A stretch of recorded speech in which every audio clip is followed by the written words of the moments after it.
Hello and welcome back to the ARK of E podcast. My name is Noah. My name is Gavin. And we're the Blanchard brothers back with your first podcast of 2023. The first episode of season 7. Yes. Not quite at that 7-year anniversary, but this is the start of season 7. Right. So, welcome everybody. Hopefully some new listeners. We do seem to pick up some first-timers every once in a while, because everybody likes a year-end list. Of course. Everybody likes some recommendations, and that's what we got for you here. Mm-hmm. So, as is tradition, we're going to go through our individual top 10 favorites of 2022. But I've also compiled some other lists from contributors, friends, Romans, countrymen, etc. And we'll get into those later on. We don't want to step on anybody's toes. And as is also tradition, we work, this is a tabling podcast. So Yes. if we have crossover or something that occurs higher on somebody else's list, we'll put it on the table, and we'll come back to it when we get to that at said higher position. Yes. Okay. That's pretty much how it works. It's a top 10 list. Any general thoughts on the movie year that was 2022? Kind of a recovery period for Indeed. the industry. Still hasn't fully bounced back. There was definitely some huge dry spells this year where there was just nothing coming out. Right. And there was definitely some things that came out that I think there was a lot of anticipation for that left people a little wanting. In some cases, I'm sure we'll touch on some of those as we go. As in, we don't have to beat up on anybody. No, and as in true fashion, there's a couple, one in particular that we talk about. My favorite thing is that you say, and that I try to tell people, is has no business being. You know, that's why I love to use that phrase. It's got no business being X, Y, and Z. You know what I mean? And I can think of one big one that a lot of people will probably like. There's no way. There's no way this thing is going to be.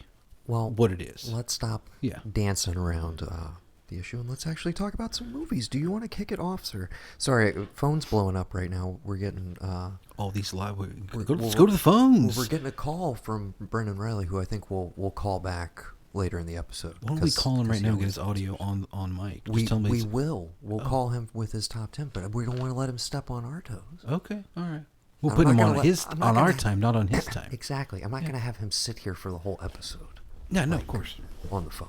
But we'll call him. He'll be up. Right. He'll be up. And that's Brendan Riley, as in BRK, Brendan Riley's Kitchen. Take Correct. a break? Okay. Yeah. Operating in the greater Charleston area. It's South Carolina. That is correct. Okay. Just give a shout out. People who support us might as well. They got their own things going on. We might as well do that. We'll talk to Brendan in a bit. Yeah.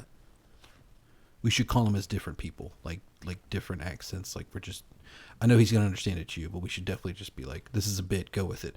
Boom. Text him where you call him. Anyway, you want me to go first? Or you want to go first?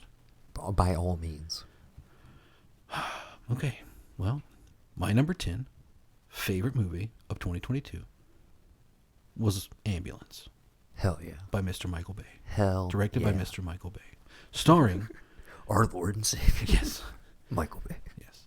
The godfather of modern cinema. Michael Bay. Starring Mr. Jake Gyllenhaal and Mr. How do you pronounce his name?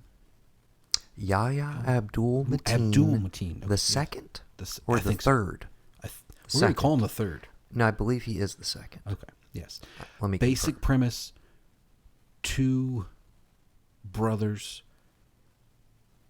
on different sides of the track are pulling off a bank heist, and basically, for the most part, when I was pitched this idea, I was like, "There's no way this whole fucking movie takes place in an ambulance," and it doesn't.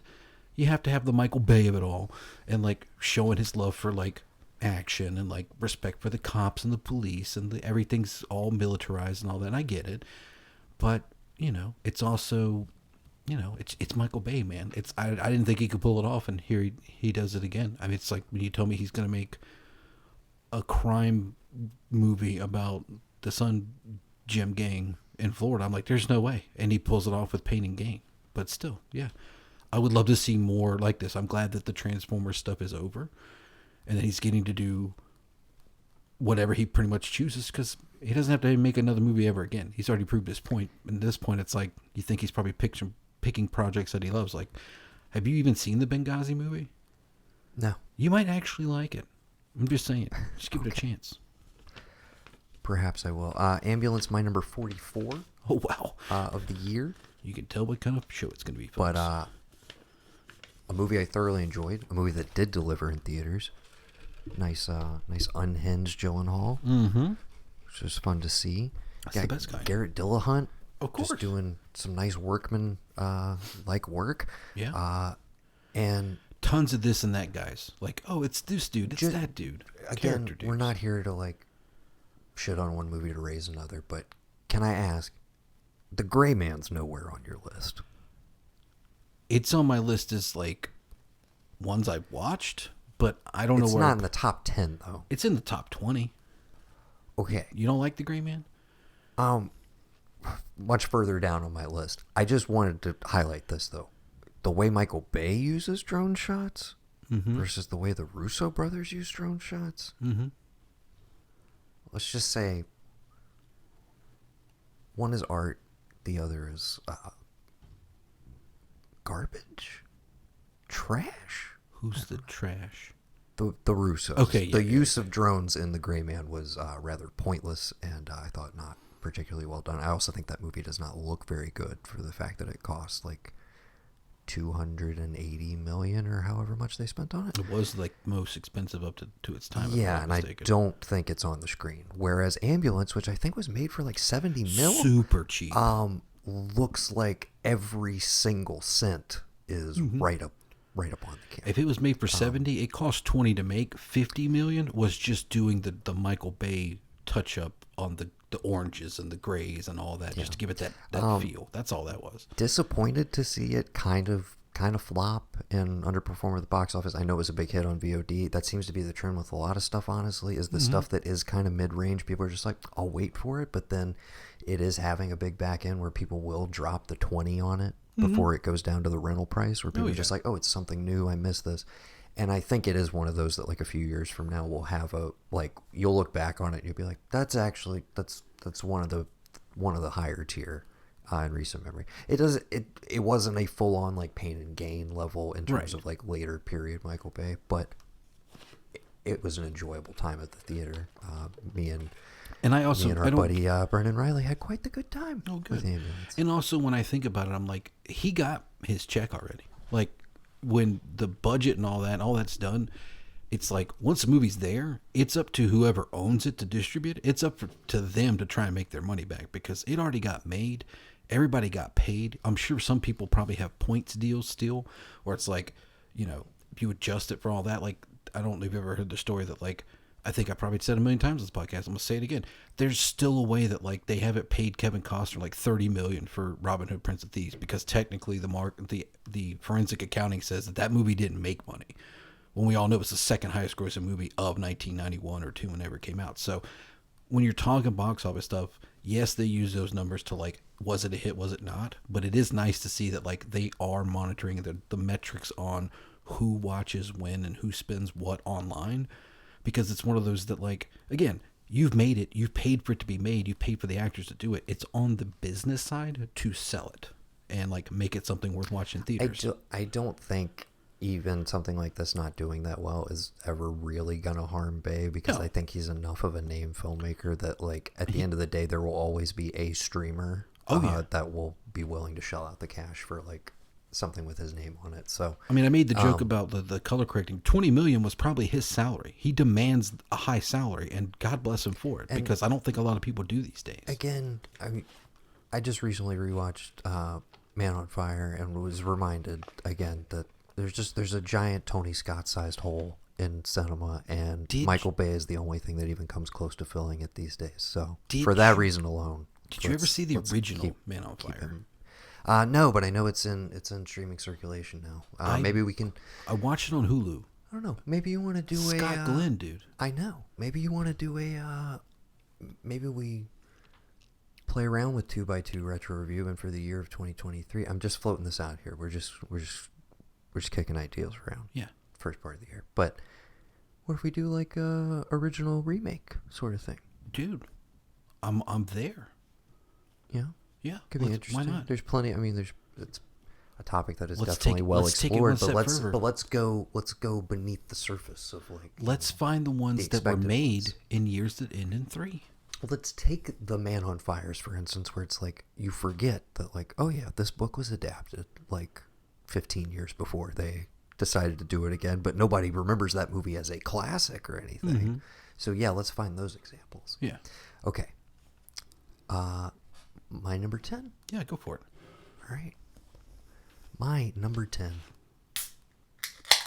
favorite There we go. film 2022. It's Avatar: The Way of Water.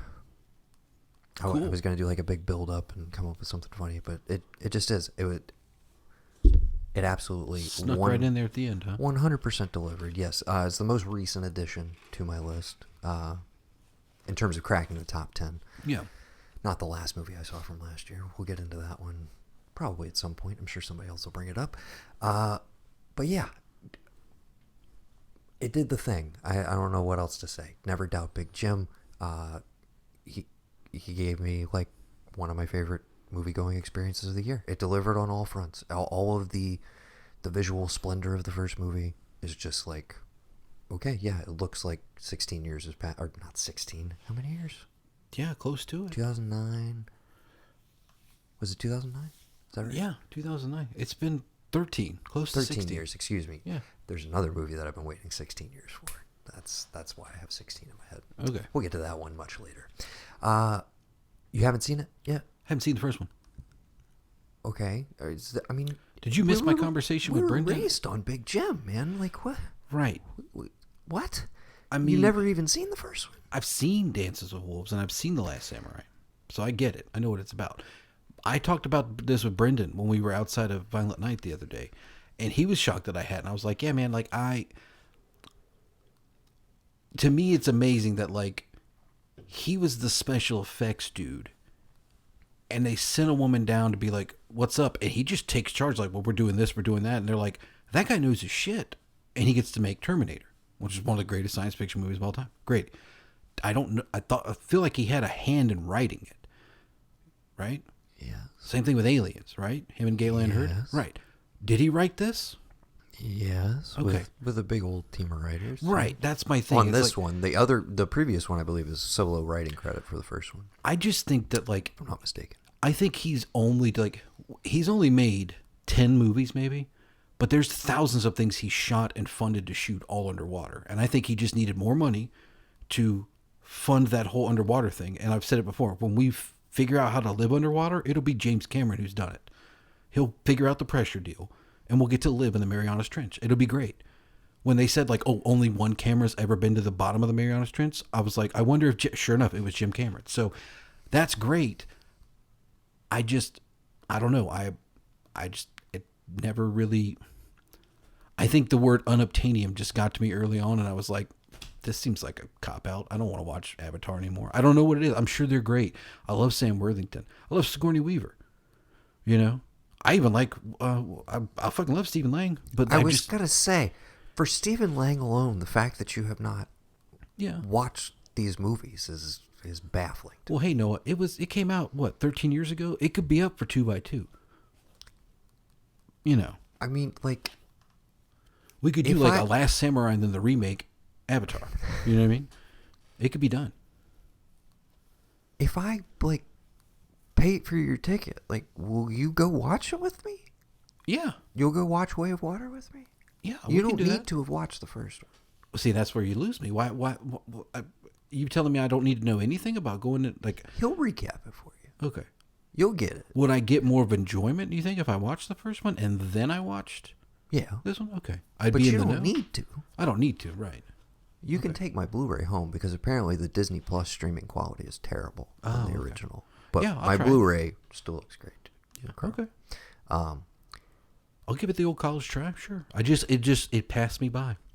I know, and I know it feels probably like, oh, I missed it in theaters. Like, what's the point at this point? But I guess that's what I'm saying with Way of Water is like, for the sheer experience alone, you need to go. Like, Okay. This is what we do this shit for. I'm just saying. That's it's what like, you're all right. you need to see it. Okay. My number 10. Okay. Avatar: Way of Water. Probably by the time I finish this sentence, it will have outgrossed a movie. I can't even say the name of it because I know it's way higher on the list. But I'm just saying, Possibly. it did what they needed it to do, which everybody was unnecessarily worried about. Whatever. Okay, that's my number 10. Okay. My number 9 is a little movie called The Northman, directed by Mr. Robert Eggers. I saw it in theaters. I've watched it twice since it came out on streaming. I kind of listened to him. I got into his thing. I went back and watched The Witch, of course, The Lighthouse. I got roped doing it because Bex was like, "Oh, hello, Sarsgaard," and I was like, "Easy, keep your fucking pants on." But yeah, Sarsgaard, dude, like he's a fine specimen. You know, even when he's doing what he's doing in that episode of Atlanta in season 3, like I'm just like, bro, yeah, okay. And then I made the joke the other night because I was like, see him here with the balding head and whatever. He had like some movie. He was like glasses and a balding head. I was like, that's the Sarsgaard that you would wind up getting with. Like, it's not going to be the hot one.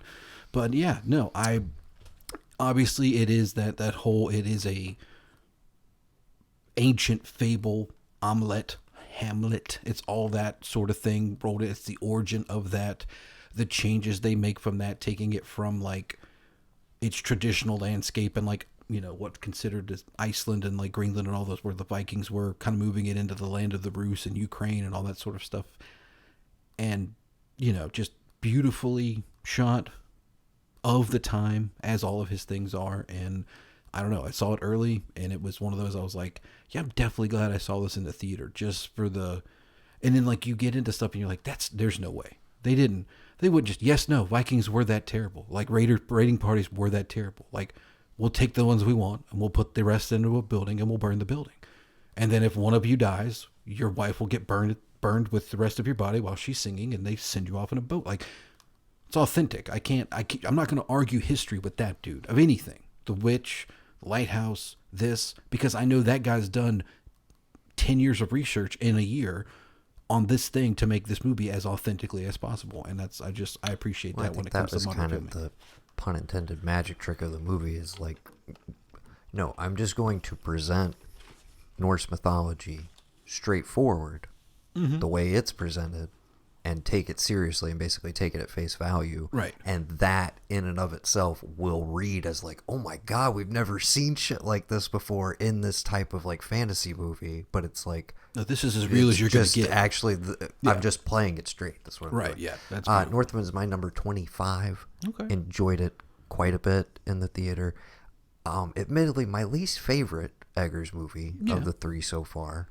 I don't know why we're getting into the business side of it so far. But, it did make money. I know that. But, well, no. But I was going to say, a situation where he gets a huge budget, and what I respected about that movie more than anything is you can see it all on the screen. Again, It's like, okay, he put it up there. And yes, it didn't do particularly well in the theater, but was notably one of the biggest VOD successes of 2022. And I think basically fully made its money back. I don't know what the numbers are on it, but it was in the top 5 from the time it came out basically till the end of the year. And then since it's been on Prime streaming, obviously a lot more eyeballs on it as well.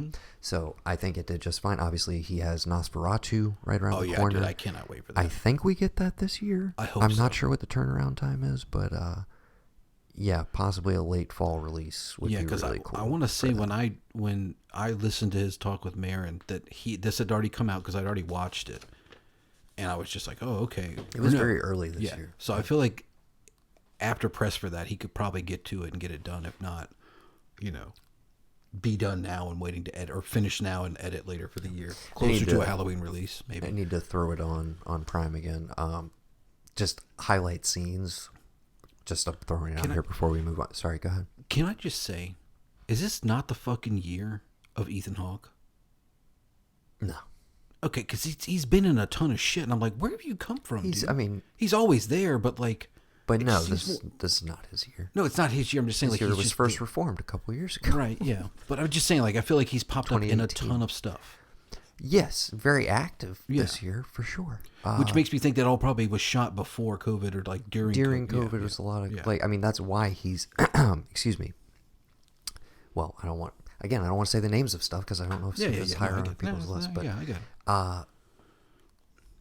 I just wanted to say The Northman has like the closest thing to a live action Dark Souls or Elden Ring Oh, God, moment yes. in it when he goes down to like claim the sword from the The Dead King. Yeah. Yes, you've seen it more times than I have. I can't remember what the context of what's going on there, but I was literally like, dude, this feels like Dark Souls, the movie. I'm like, you could make it. Like, Yeah. you could just make it. That Mm-hmm. would be really cool. And this is fine as the visual aesthetic for it. Oh, yeah. Robert Eggers. I know it's not technically historically accurate, but I'm sure you play those games. I'm He sure. strikes me as a fan. Oh, Okay. My number 9. It's another big blockbuster that fucking delivered. Might be higher on your list. So I'll be subtle about it. I bought this for Mom for Christmas. Table. Don't even have to say it. How Table. elegant was that? Okay, you're number 8, brother. My number 8 is Halloween Ends. Hell yeah. True to form. Gavin. The best one of the trilogy that we've got. Of the Green Trilogy, yes. And we did We like a lit- we 3-hour litigated it. podcast That's on perfectly it. fine. We don't have to. It's not on here just to have one of these moments of, hey, go listen to another one. We've litigated it. I It think is we're in the definitely minority. it's a contrarian opinion Yeah. at this point. Mhm. Absolutely. But one that I still stand by. Yes. Yeah, it's the best of the 3. Agreed. And we explained our reasoning for that. And it's okay if you don't feel the same. I know a lot of people who are very pissed off. Right. And the way I recommended this to people who asked me, like, oh, yeah, you went and saw it. Like, what'd you think? It's going to be on Peacock in a day or two. Should I stream it? I'm like, I loved it. But I loved it because I'm somebody who has watched all of this franchise to death. And I was like, something new? What? Wow! Whereas a lot of people are like, something new? Ugh. It's like that Not old my adage. Halloween movie. I remember Matt a long time ago was like, all these Superman guys were like, we want something like Christopher Reeve and like our childhood. Then you give them that with Superman. Like, we want something new with Superman. We want a different Superman. be You're never going to tough. please anybody. But that's what I think I love about this more than anything is that like this guy, for better or worse, for COVID or no COVID, had a vision. We've we've litigated it. We possibly believe there was a different movie we might have gotten had COVID not happened.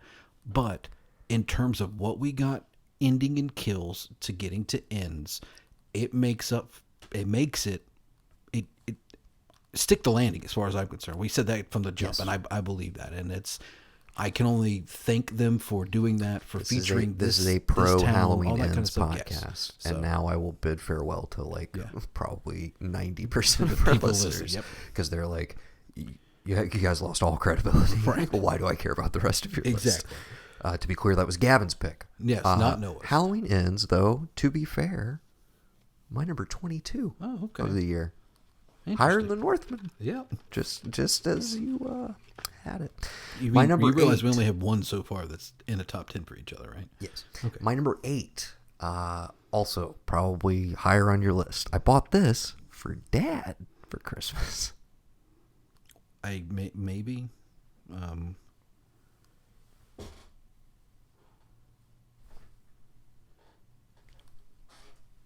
Oh, yeah, table. Duh. Okay. Mother- I'm just like, yeah. Okay. So to be clear, you just said your number 8, which was Halloween Ends, correct? Right. Okay. You So said your now- number 8. and my 8 is tabled. So, So is is your my num- 9. yeah. So we're gonna actually come back to me right now for your my 7. number 7. Go for it.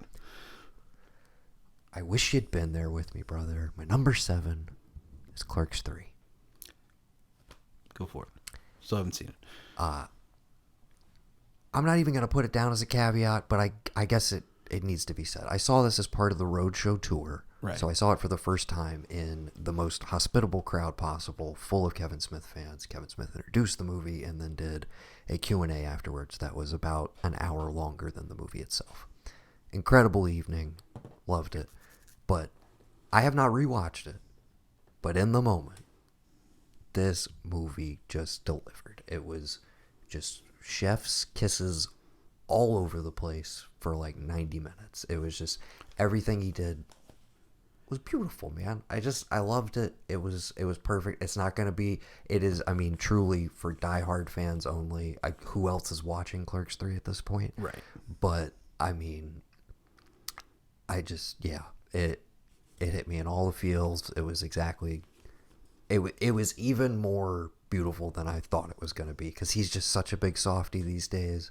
And I was going to ask you, did you go listen to him and Pete Holmes after I told you about it? yes, Some of the funniest I've done shit most ever, of dude. his Guesting podcast stuff, dude. circuit Some for of the last funniest shit year and a ever, half, man. Yeah. God damn. But yes, I absolutely loved it. Again, pretty much for fans only. But it would talk again, a movie that delivered. I didn't know I had. I mean, to go into a side note for a moment, he's part of the reason we even sit here and do this. At least for me personally, he's part of the whole thing that got me into podcasting in the first place. Yeah. And he's continued to be that kind of like, every once in a while I got to go back to the well and like remind myself like all of his, positive reinforcement of just like, yeah, dude, you just got to chase whimsy and like just do your shit, find something fun, do whatever you want to do. Like, as long as you're not hurting anybody, and like, don't be afraid to try shit. What I was going to say and is like, basically getting an entire night of that with a new movie right in it was just, I mean, one of my favorite evenings of the year. It was also right before Halloween. It was just the perfect way to cap off October. It was great. Yeah. So that's my number 7. Well, that's what I was saying is like the takeaway I got from that is like anytime Pete Holmes said anything to me, he's like, do I still get to make Clerks? I still get to be Kevin Smith. Like he doesn't want, like he fully is aware of like how lucky he is to do what he does. And he doesn't take that for granted. And I could contrast that with, or compare that to like the thing we went to in college where he was like, I mean, you can fucking make Clerks. Like you can do that. That's what you can do to get famous. And I'm like, this guy owns it. Like he knows what made him successful, why he's standing in front of us talking. Mm-hmm. He hasn't taken that for granted. He's taken lumps in quote unquote Hollywood, but still managed to like eke out this place where like he can drop a movie like this, do a road show, have people like you and tons and the of people movie has like already paid for itself and been like, exactly. Way more profitable than it ever would have been if you put it through a traditional studio release where they got to spend money on marketing, etc. He has figured out, this is my fan base, this is the level they'll support me at, here's the number that I got to hit, here's the budget I got to keep it under, and then I can keep doing them as long as I want. And he gets to keep making the thing that is 100% what he wants to make. And this movie, for better or worse in whoever's eyes, is exactly that. And I fucking and at the end of the day, that's all that matters. Yes. Yeah. Your number 7. Nope. Okay. That was my number 9. Okay. I mean, what else is there to say? I absolutely loved it. It's a great year for movies, in my opinion. I had a lot of stuff that I really loved. Oh, okay. We're not that far apart. You bought Mom 2 movies then, because I was thinking another movie when you said that. No, I bought Mom 1 movie, and I bought Dad 1 movie. Oh, okay. There's 2 things that do this. Oh. Yeah. So I thought the other one I needed to table, but I don't. What was your number 9? Nope. Which we're talking about right now. Right. Then the other one, Don't get lost in it. We'll see if it comes up. If it doesn't, I'll go back to it. Okay. It's okay. Yeah, my number 7. Nope. Jordan Peele's Nope. Nope. Yes. 3 for 3. Yeah. Yeah. Here's the thing. I've seen it twice now. Mm-hmm.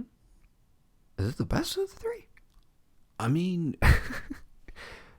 Is it? I mean, you're gonna have a hard time with people ever gonna be Get Out again. Gonna replicate Get Out for the moment it came out in, and just how perfectly formed it was. Right. What I love though is that he has just continued to like let his freak flag fly and get weirder and weirder, and the budgets keep going up. Right. Which is why I am so excited for like, dude, how much further can he keep like just pushing this envelope? Have you watched any of the Twilight Zone stuff he's done? He's been a part of as the host and all that. Have a hand in? I've seen a handful of the first season, but I have not seen any of the second. They're only on 2 so far, right? The last one of the first one with Zazie Beetz, where it's like a meditation.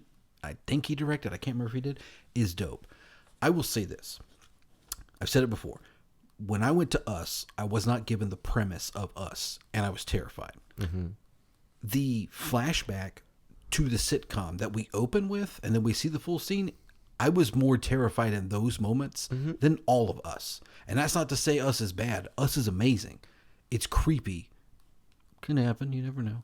But it is just, it's so wild and out there, it works. This, with all the other wild shit that's going on, this is a nice, like, this is something you really ought to be afraid of. Like, this could happen regardless of what may be going on in the clouds. You know what I mean? Yeah.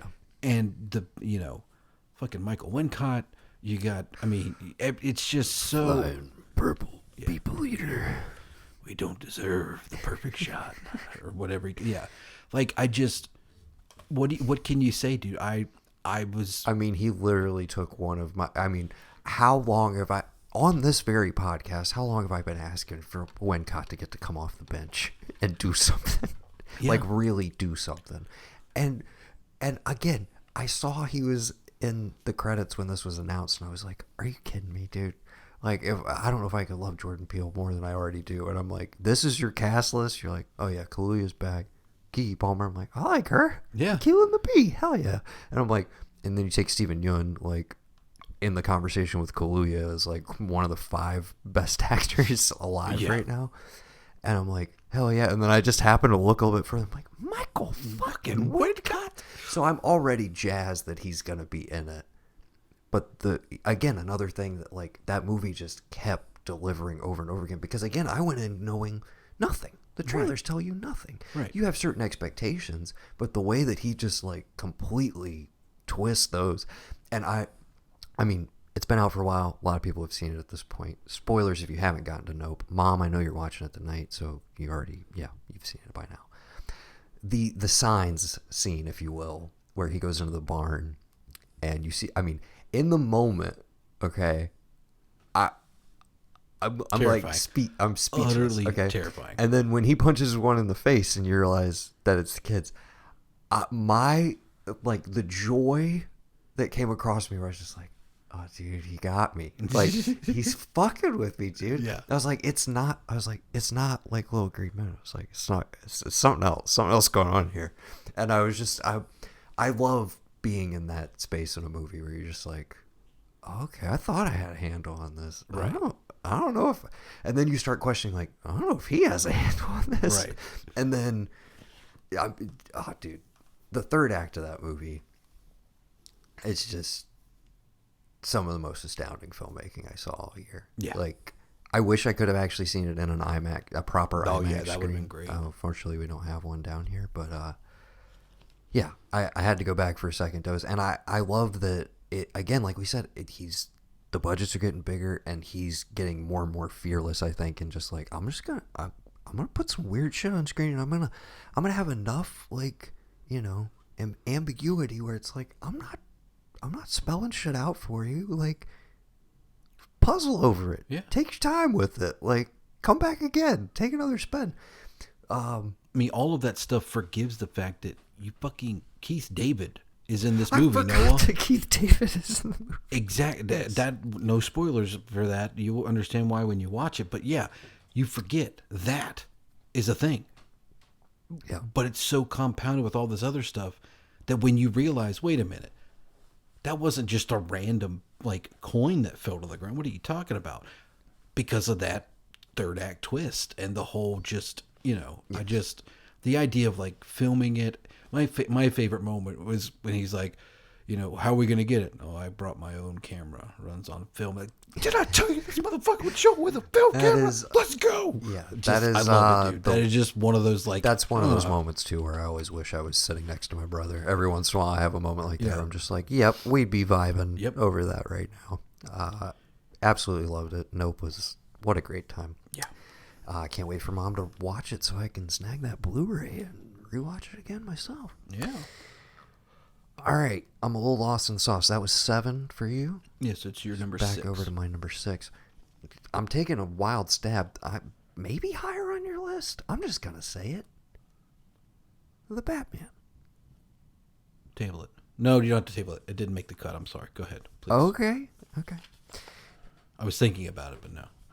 You and I haven't talked much about it, but I'll boil it down for the listeners because I know some people that within our circles or whatever who were liked it but weren't head over heels for it. This was my first Stone Cold 10 out of 10 for the year. Yeah. I only had a handful, but this was one of them.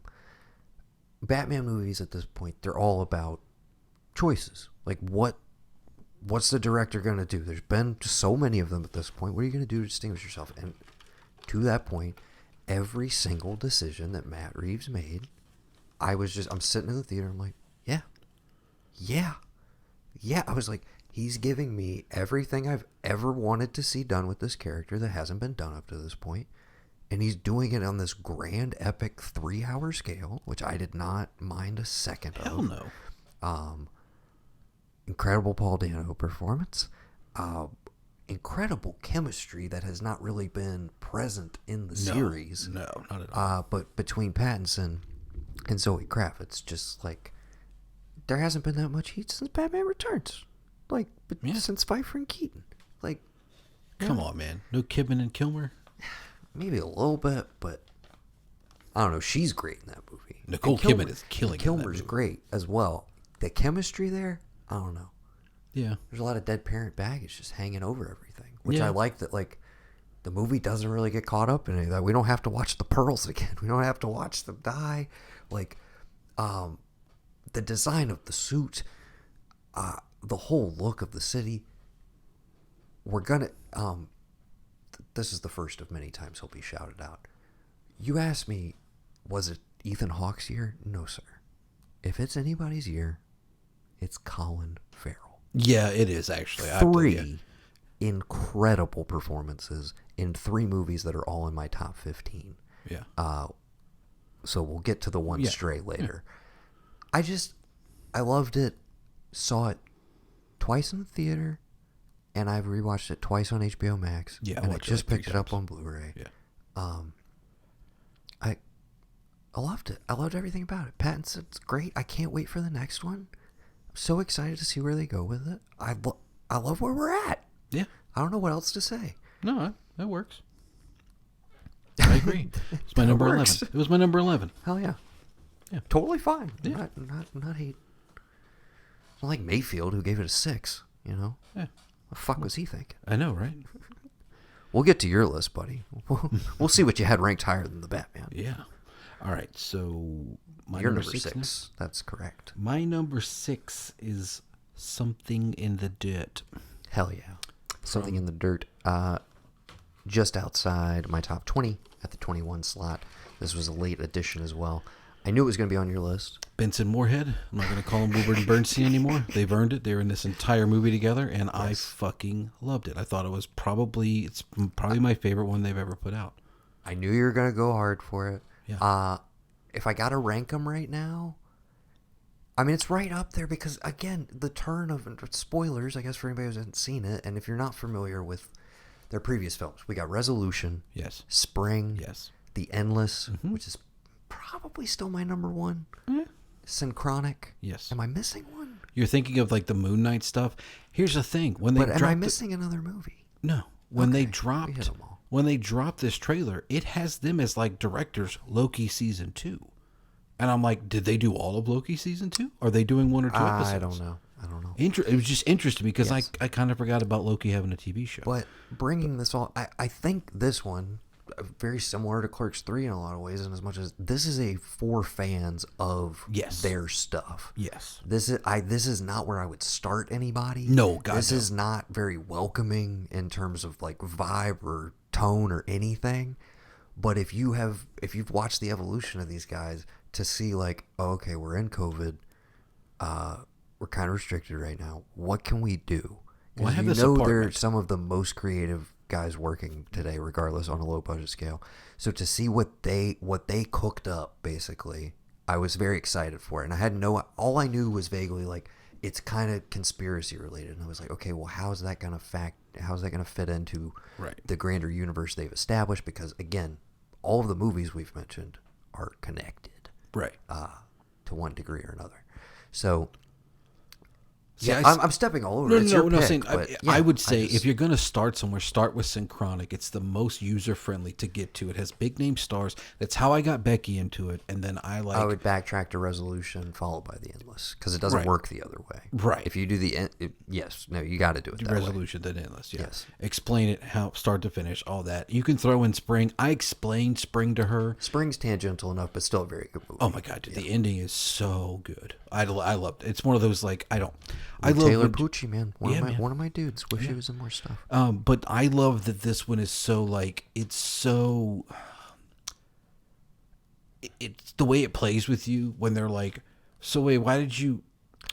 When you did the reenactments, then what were you? Oh, the whole thing. It's a mind. It's just a fucking mind fuck. Am I watching a documentary? Am I watching a narrative film? That whole thing, I was just but the fact that you're like an hour in and you're like, wait a second, what's going on? Right, because they wait till about the hour mark to where they pull back to the talking head of the documentary.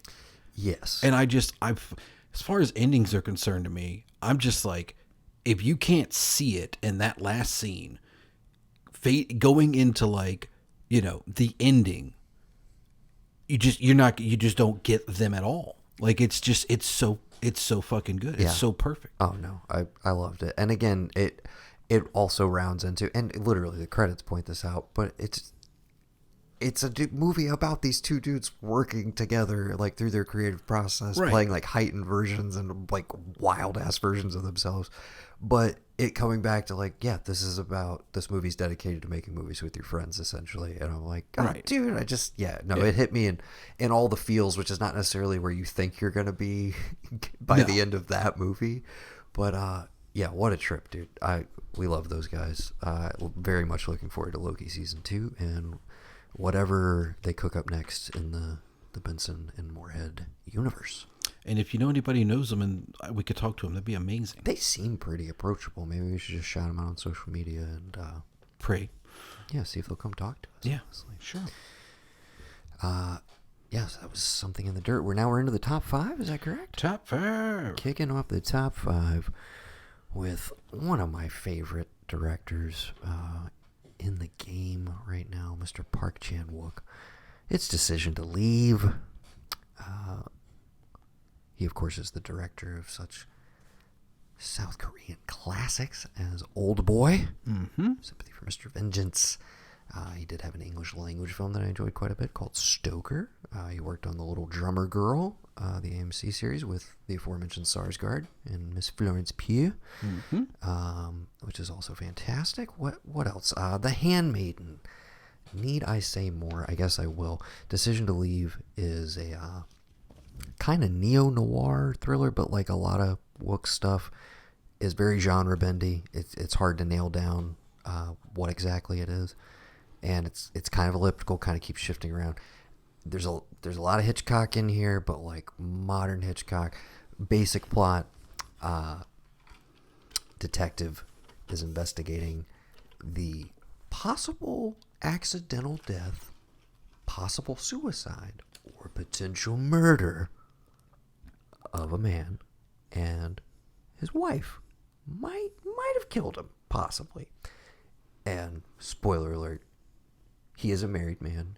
You know that from the get-go. But he falls for the woman who may or may not have killed her husband, even though we're pretty sure she fucking killed her husband. Dial in for murder. That's where it starts. It's very twisty and turny. It's one of those that I sat in the theater with and there's one other guy with me, but sitting behind me. He sat right next to you.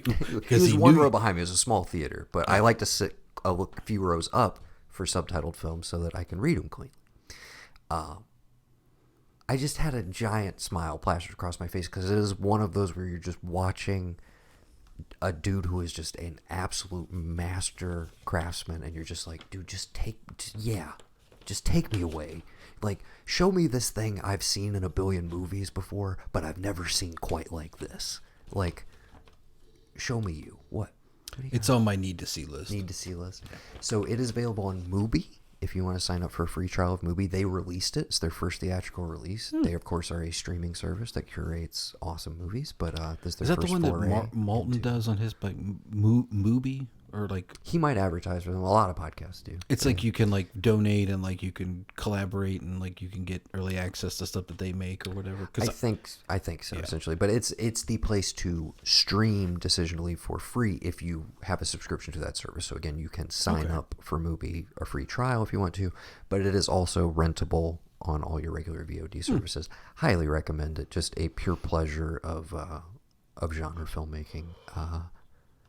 And yeah, it's just a great time. It's hard to talk in depth about without you having seen it. Right. And you, of course, don't want to give away too much, but you want to talk about chemistry, two just white hot performances, but not in the traditional definition of white hot. It is like the most sexual, sexy tension in a movie where there's no real sex at all. It's great. I loved it. Can't wait to watch it again. Decision to Leave. That's my number 5. Kicking it off strong. Yeah. Keep it going. Number 5. My number 5 is a movie called Prey. Hell yeah. Yeah. Enjoyed it quite a bit. I'll let you know where it is. Okay. Tell us about it. It is a sleeper entry, if I do say so, into the Predator franchise. I was not aware this was coming out. My buddy Perk, he sent me a trailer, and I was watching it work. Didn't have my headphones plugged in. I was just looking at it, and I was like, "What the hell is this? Like, why is he so amped about this?" And in my mind, I'm thinking like, "Why would Perk send me this? What's going on?" Then I see The Triangle. the triangle, and I'm like, "Oh shit, this is a Predator movie." And for them to And then you're basically like- go back. You're like, this is on Hulu? This is coming out on Hulu. Yeah, I was looking because the Hellraiser movie came out on Hulu. A couple of things came out on Hulu, and I was just like, they had no fucking business being this goddamn good. Okay. It was amazing. I liked Prey quite a bit, Yeah. and we don't have to get into this, but I do have Hellraiser ranked higher than Prey. Oh, okay. I know I went for it way more than you did. I thought the Hellraiser remake, soft reboot, whatever we want to call it, sequel, I thought it was quite the success for what I was wanting from that movie. Right. But anyways, Prey I thought was quite the fun time. My only real issue with it, why couldn't I have gone to the theater to watch that shit? Right. Yeah. I do think there's some dodgy effects. There's a little bit of where I'm just like, keep it like that cloaking effect is iconic. Mm-hmm. From the first one, and it's like it works just as well in the second one. It's almost one of those effects that's so good that I'm like, we didn't need to update this. Right. Like, we didn't need to update the look of this. When they're using the shrouding effect early on in Prey, that is the only time where I'm like, But once he gets to kind of cut loose, I'm there for it. But I also like that you could tell that this is because it's a female that he's hunting. One of the first. I mean, there are other females in this series, but like, she's the main one. Let us not forget Sanaa Lathan, Yeah. AVP. Yeah. Or I was thinking, There are no other ones, so What's I the was one- really wondering where you were going with this. Elena from Predator 2. She's not really a combatant because he doesn't No, kill her she because she's gets- pregnant. Yeah. I thought she does get killed. Predator 2, no, he lets her live because he sees she's pregnant. He doesn't kill her. When she comes back looking for Jerry, he rips Bill Paxton's skull I know, out. but I always thought she died in that scene. So what happens to her for the back half? They tell her she needs to get to the ER stat. They take her out of there. And then you get into the back They're half. pulling because- her out of the subway Right. on a gurney, But you definitely but you get- never come back to her. No, right? you don't know if Because she then we're has. just full into the third. Yeah. Dude, I rewatched Predator 2 after Prey. Yeah. I mean, I know it's like, I guess the unpopular opinion now, but I still think it's the second best one. Like, I liked Prey quite a bit. Yeah. But I rewatched Predator 2 afterwards because I was like, I've seen the first one a billion times. The third act of Predator 2 Is amazing. is worth the price of admission. I wish I I know could've seen people it have in issues with like the first chunk of that movie, but that third act is unimpeachable. It's so good. Yeah. It is so good. And the fact that they chose, to me, this is like the spiritual prequel to Predator 2 because you get the flintlock pistol that like The connection, The yeah. connection, No, I yeah, mean, it's that was amazing. that was easily That's my a favorite little- part. that's a I knew in perfect the back Easter of my egg. head, I was like, we're gonna get there. I was like, eventually. are they going to do it? And then they did it. It was one of those things where you're just like, they did the thing, and I'm very happy that they did the thing. And But I hope just they do the- it. So apparently, this went over very well. Oh yeah. I'm sure they're kind of kicking themselves in the ass for like, we probably should have put it out in theaters. We probably would have made like 120 mil. easy. Yeah. Whatever. So I guess they're doing Fede Alvarez after all this bullshit with the Alien franchise of like, Blomkamp was supposed to get to do the direct sequel to 2 and undo all of that. Did you watch Rampage, by the way? I didn't get a chance to. I want to watch. I'm probably just gonna rent it again. It looked great. So, side note, I don't mean to get us sidetracked. Michael Biehn has never Been better. Remove the performance aspect from it. He has never looked better than Rampage. He is a snack and a half, dude. When you see post Hicks, pre Abyss, right? I think so. Yeah, that's right in between. Yeah, that would be the only time. When you see him in this, in DA mode, in casual DA mode, in like skin tight denim, a polo that is just like perfectly cut around the chest.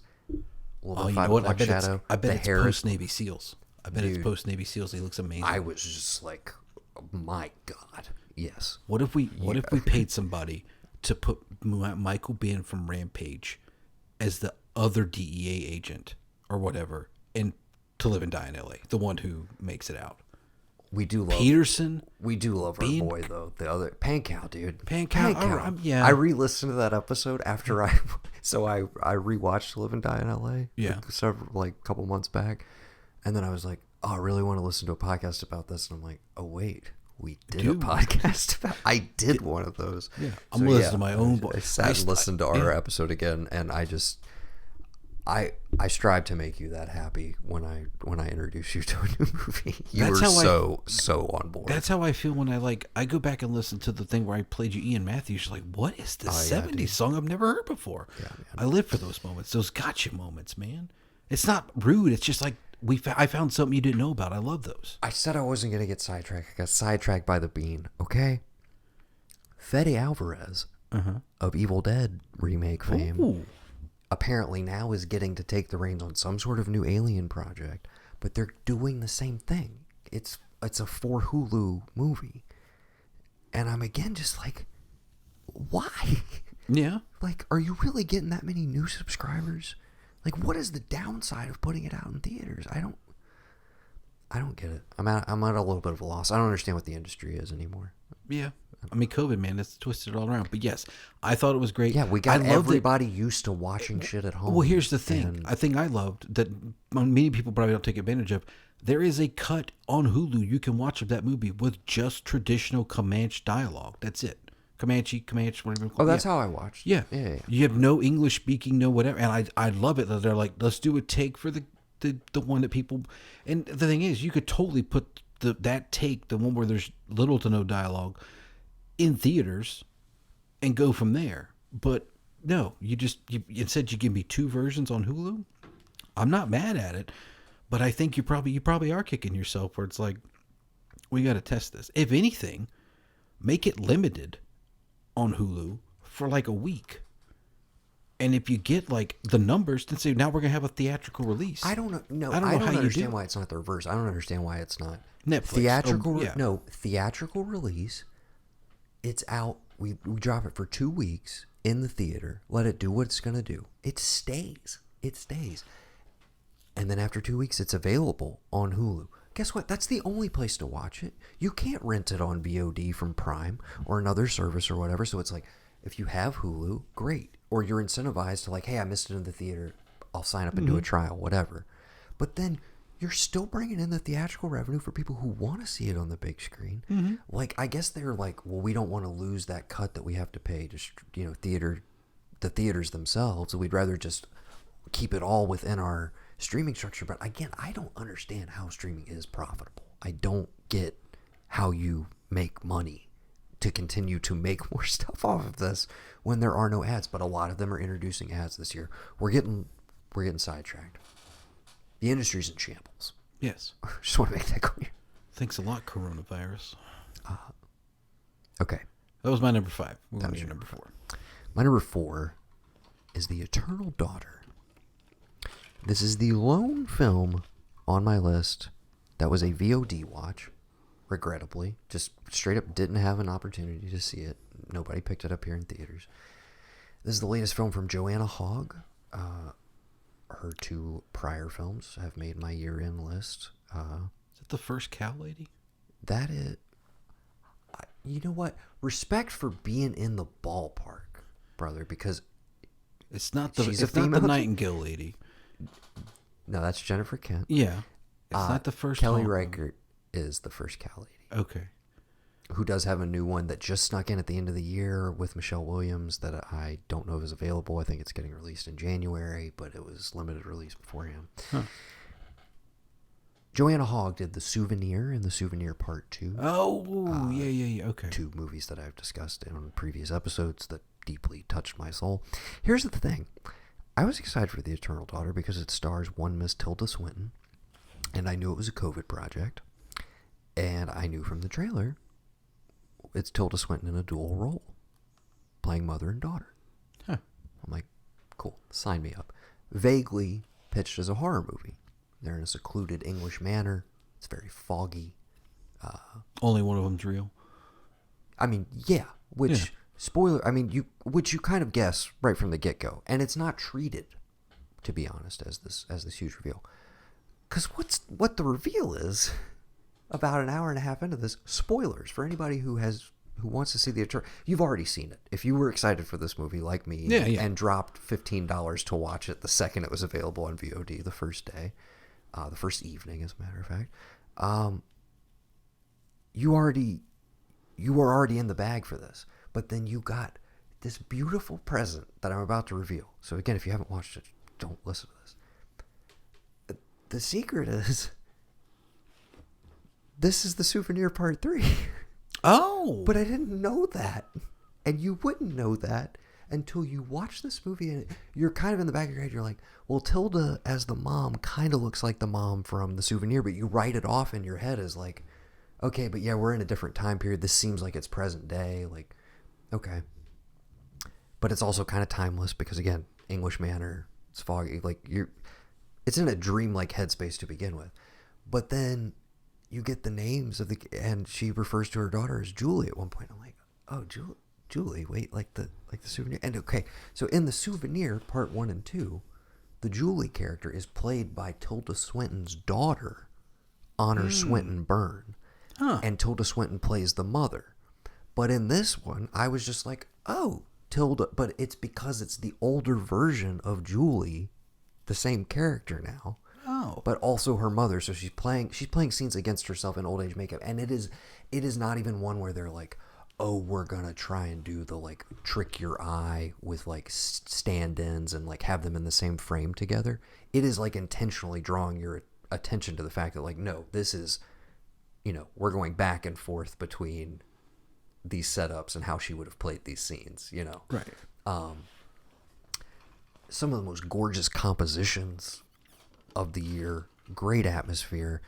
But the reason I bring that up, though, is because you could watch this cold, but I feel like where it ultimately gets to does not hit unless you have the two prior as context. But it is a notable departure tonally, at least at first, from those previous two movies. So you could kind of come to we're almost in like a weird Ty West situation. I'll just say a Ty West situation. Yeah.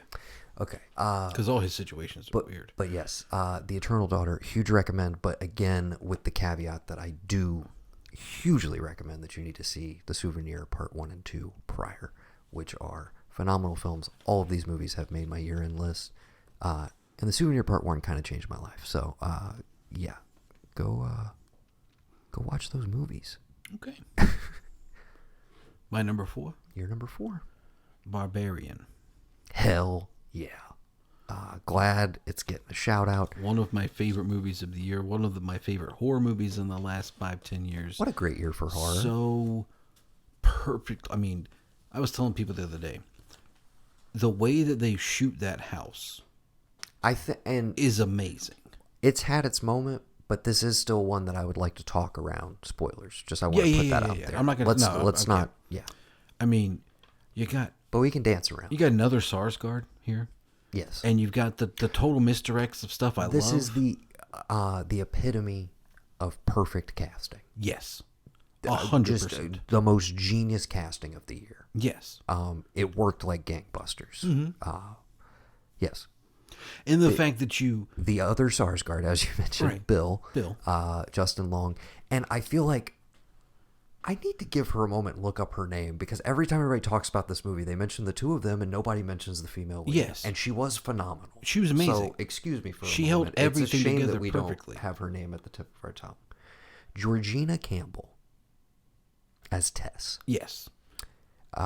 Yes, you know the setup from the trailer. Great marketing. Everything they did with this movie was just pitch perfect. One of the best. Did you see it in the theater or did you see it at home? I watched it at home. Max? I didn't get a chance to see it. But nobody had spoiled anything for you. Nope. Okay. It was the fucking... I love twists and turns and everything. And when you can get me and I'm like, huh? And then I'm forced to reckon with the idea that, like, oh no, this could totally happen. Well, it is Detroit of all places. Well, and when you fucking Richard Brake, I mean, come on, man. Well, you can't go wrong with that guy. Yes. And you want a piece of shit one asshole. Of the most unsettling sequences oh my God, yeah. of film, where I was just like, I don't want to be trapped here for too long. Like, can we not be in this sequence too much longer? Okay. Loved it top to bottom. Yeah. Great year for horror. This was definitely right at the top, right there neck and neck with another one as the top of my list. This was my number 14, just outside of the top 10. Great time. Don't spoil it for anybody. I just want to shout Zach Kreger, the director. Yes. I can't wait to see what he does next. Make more of these, please. Yeah. I need this type of horror and tonal mastery. Yes. In my opinion, completely. And you know where he's from? Because you used to watch these guys a little bit back when the IFC channel was part of our cable package. The whitest kids you know. Really? Him and Trevor Moore were like the two main dudes. Oh, yeah. okay. R.I.P. Trevor Moore, who I think passed away earlier this year. Yeah. Oh. Yeah, dude. I can't wait to see what he does next. This one, it came out of nowhere. It's nice to get surprised every once in a while, and this was quite the surprise. Definitely. I agree. 100%. Hell yeah. Barbarian.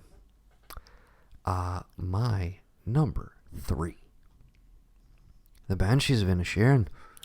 Table it. Or, oh, hell yeah, Table brother. it. Or as Veronica likes to call it, the Banshees of Ed Sheeran? Yes. That's what she thought it was called for like months. I like that we're tabling it this close to the top 3. This is exciting. What's your number 3? My number 3 is Everything Everywhere All at We'll Once. put it on the table, goddammit. All right, then. Should we go to your number 2? Yes, because I don't think you've seen this one. All right, go ahead. Tar. No. Is that from the tobacco guy? The music guy? Did he make a movie? Tar? No, but it is from Todd Field. Who's Todd Field? Who might have Field? Fields. Field? Todd Fields? It is Fields. Dude, we dedicated a whole tube. It is Field. There is no S. I gotta trust my instincts. Yeah, you should. One of my favorite filmmakers of all time. If you recall a little 2x2 retro review about a film called In the Bedroom? Oh, he's back again. He disappeared for about 16 years. Wait a minute, that's the one. He's the one. He's the Twister guy. He's the Twister guy. Yeah, I know who that guy is. Yeah. He's Nick Nightingale from another 2x2 retro review, plug, Eyes Wide Shut. Right. One of the best episodes we have ever recorded. You were on fire.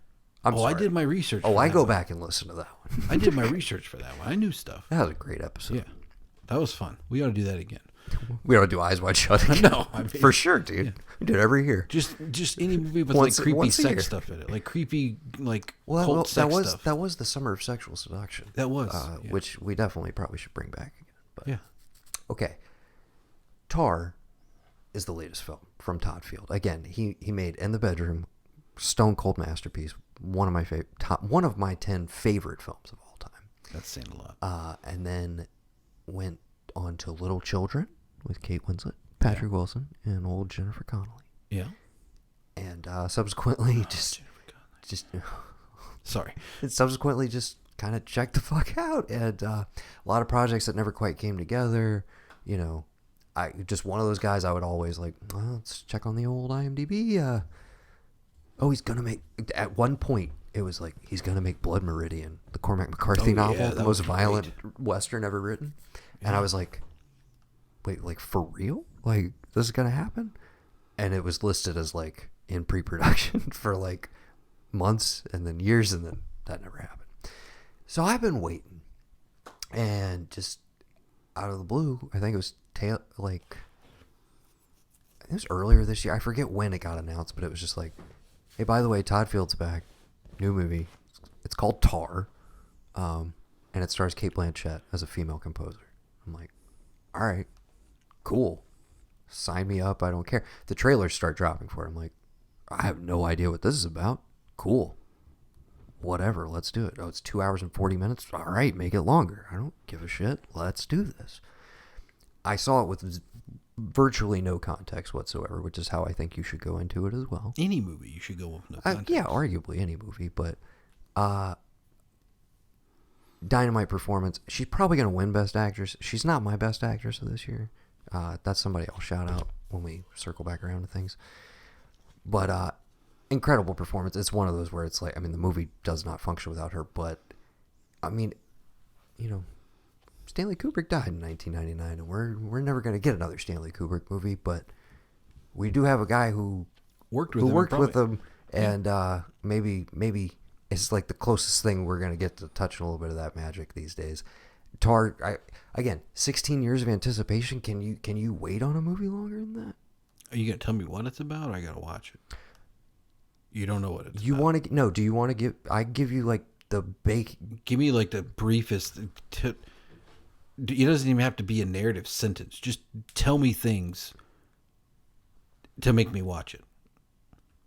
Set in the international world of Western classical music, the film centers on Lydia Tarr, widely considered one of the greatest living composer, conductors, and first ever female music director of a major German orchestra. You said it all, man. You said it good. I want you to watch it and realize what it's about as it's happening. Kind of thing. Yeah. Is it a modern day study on how we treat women in this country? It's no. It is actually a very, oh my God, it's so many things. It is one of those movies that is literally, it feels like the most, along with a movie that you already mentioned that, spoiler alert, is my number one now, but it feels very much of this moment and about a lot of things that have been talking points for the last several years, but approaches them in a way that is kind of a Rorschach test for its audience, where it's like, I'm not telling you how I feel about this. I'm not telling you how you should feel about this. I'm just presenting some characters and some opinions and feelings, and maybe you take from them what you will. That's why I hesitate to describe too much about it. She is a female composer who has risen to the heights of what that means for her industry. So within her world, she's at the absolute height. And still getting paid half? No. It's really not. It's not a male-female thing. But to the degree that it's not a male-female thing, it's very interesting. I don't want to say too much, but I will say it is about seeing somebody at the height of their powers take a tumble. That's all I want to say. So it's like the Oscars last year. Oh, yeah, a little bit. It's got a little bit of that in there. Yeah. It's been branded as a cancel culture movie. Yeah. It's not really. That's not it. That is an element of it, but that's not what it's. It would be disingenuous to boil it down. It's like it's the cancel culture movie of 2022. It's not. Yeah. And that's not a way to sell it to you either. It's a character study at the end of the day, and it just has top to bottom some of the best performances of the year. It's a vibe. It's one of those movies you got to kind of lock in with, but if you do, it may end up being like your number two retroactively. Maybe. What is your number two? My number two is the Banshees of Inisherin. Of Ed Sheeran. Yeah. I'm glad. Did you catch it on HBO Max? Yes. So this was a late edition. Is this the most recent movie you've seen? No. Oh, okay. Wait. Of your list, was this the most recent edition? No. My number 3 was. Oh, okay. Well, it's only been up here for a bit. Yeah. It's been up on HBO Max, rather. I have another movie that didn't light the world on fire at the box office, but... I lit my word on fire, I tell you. Dude, I mean, Really freaking good. Really fucking good. Dude, the scene where he's going like, you gotta go home. Yeah. Your father, he's been hit by a milk truck. Oh no. Yes, it can happen. I know. That's how my mom died. I was like, brilliant. I can't. it's one of those where you're just like, well, this is like the oldest comedic setup ever, right? Like, Right. this is timeless. Right. But you're like, well, there's a reason why it's timeless. Good. Oh, dude, that was the biggest laugh in the theater by far. People ate that shit up. That shit was funny. I mean, look, people talk about the two of them in Bruges, and I've never seen that movie. And I keep what thinking, are you like, doing with your life? that's brother? what I keep thinking about. Brother. That's what I keep thinking. But so, like, I'll just tell you this. Without spoiling anything about that movie, such an interesting pairing because the dynamics of the characters and the are completely flipped. Right. Continue. Well, no, like, literally this just showed up on HBO Max, and I was like, oh, is this another, like, is this one of those, like, oh, they were in Bruges and they made another, I was in a very just, like, you know, You hadn't heard any. You don't know that this is, for instance, one of the most critically acclaimed movies of the year that will definitely be nominated for Best Picture and like. no, I had no idea. It Rapturously showed up on Max, and I was received, just like, yes. let me just check it out. And I was like, this is fucking funny. Like, this is hilarious. Yes, absolutely. It's just, I was dying laughing half the time. I was like, he did it. He said he was going to do this shit, and he fucking did it. He threw it at his goddamn house. I mean, what are you? Mm-hmm. And then, you know, halfway through it, when Colin Farrell finally is like, well, this is, and he goes, oh, he was actually quite brilliant. I don't know if I like him again or not. Like, what the fuck? You know, it just, and having that set with, like, the idea that, like, over there across the water on the mainland is this Catholic Protestant Civil War the Civil deal War going on. between It's brothers like, and stuff. Yeah, it's just, it's so, it's just so bad shit. Well, but it's also it's it's so such good. such a simple movie that is so deep and meditative in like what it's saying. It's one of those things that like it gives you the space to sit with it. Right. And it is, like you said, hysterically funny, but like most Martin McDonagh movies, when he wants to make that turn towards like, I'm gonna rip your heart out, he can do it. And I will say this was one of those where I know people are still catching up to it. Again, didn't light the world on fire, but it seems like it's doing well now that it's more widely available for people at home. And a movie that's not like make or break that you saw it in the theater kind of thing. Like it's fine to sit at home with it for sure. But in the theater, I was like, dude, knock me out, like with the end of this. Like I want to get there emotionally, essentially. And I didn't quite get there in the theater. But it was one of the more and more I reflected on that final scene with them on the beach and that line delivery of Colin Farrell, where Gleason is just like, thanks for looking after me, dog.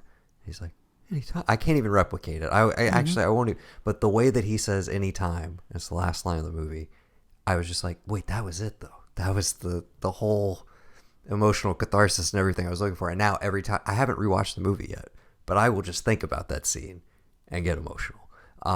And the midpoint scene, like you mentioned, where he comes into the bar and it's just kind of that like, no, like my parents were good people.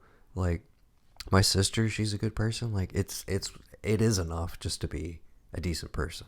Like people will remember that. It's just, well, all that's caught up in Brendan Gleeson with like the I'm getting older and like what am I going to do? I'm grasping like, for meaning. I need to laugh. And it's so big. You're like, fuck, they thought about that back then. I do that shit all the time now.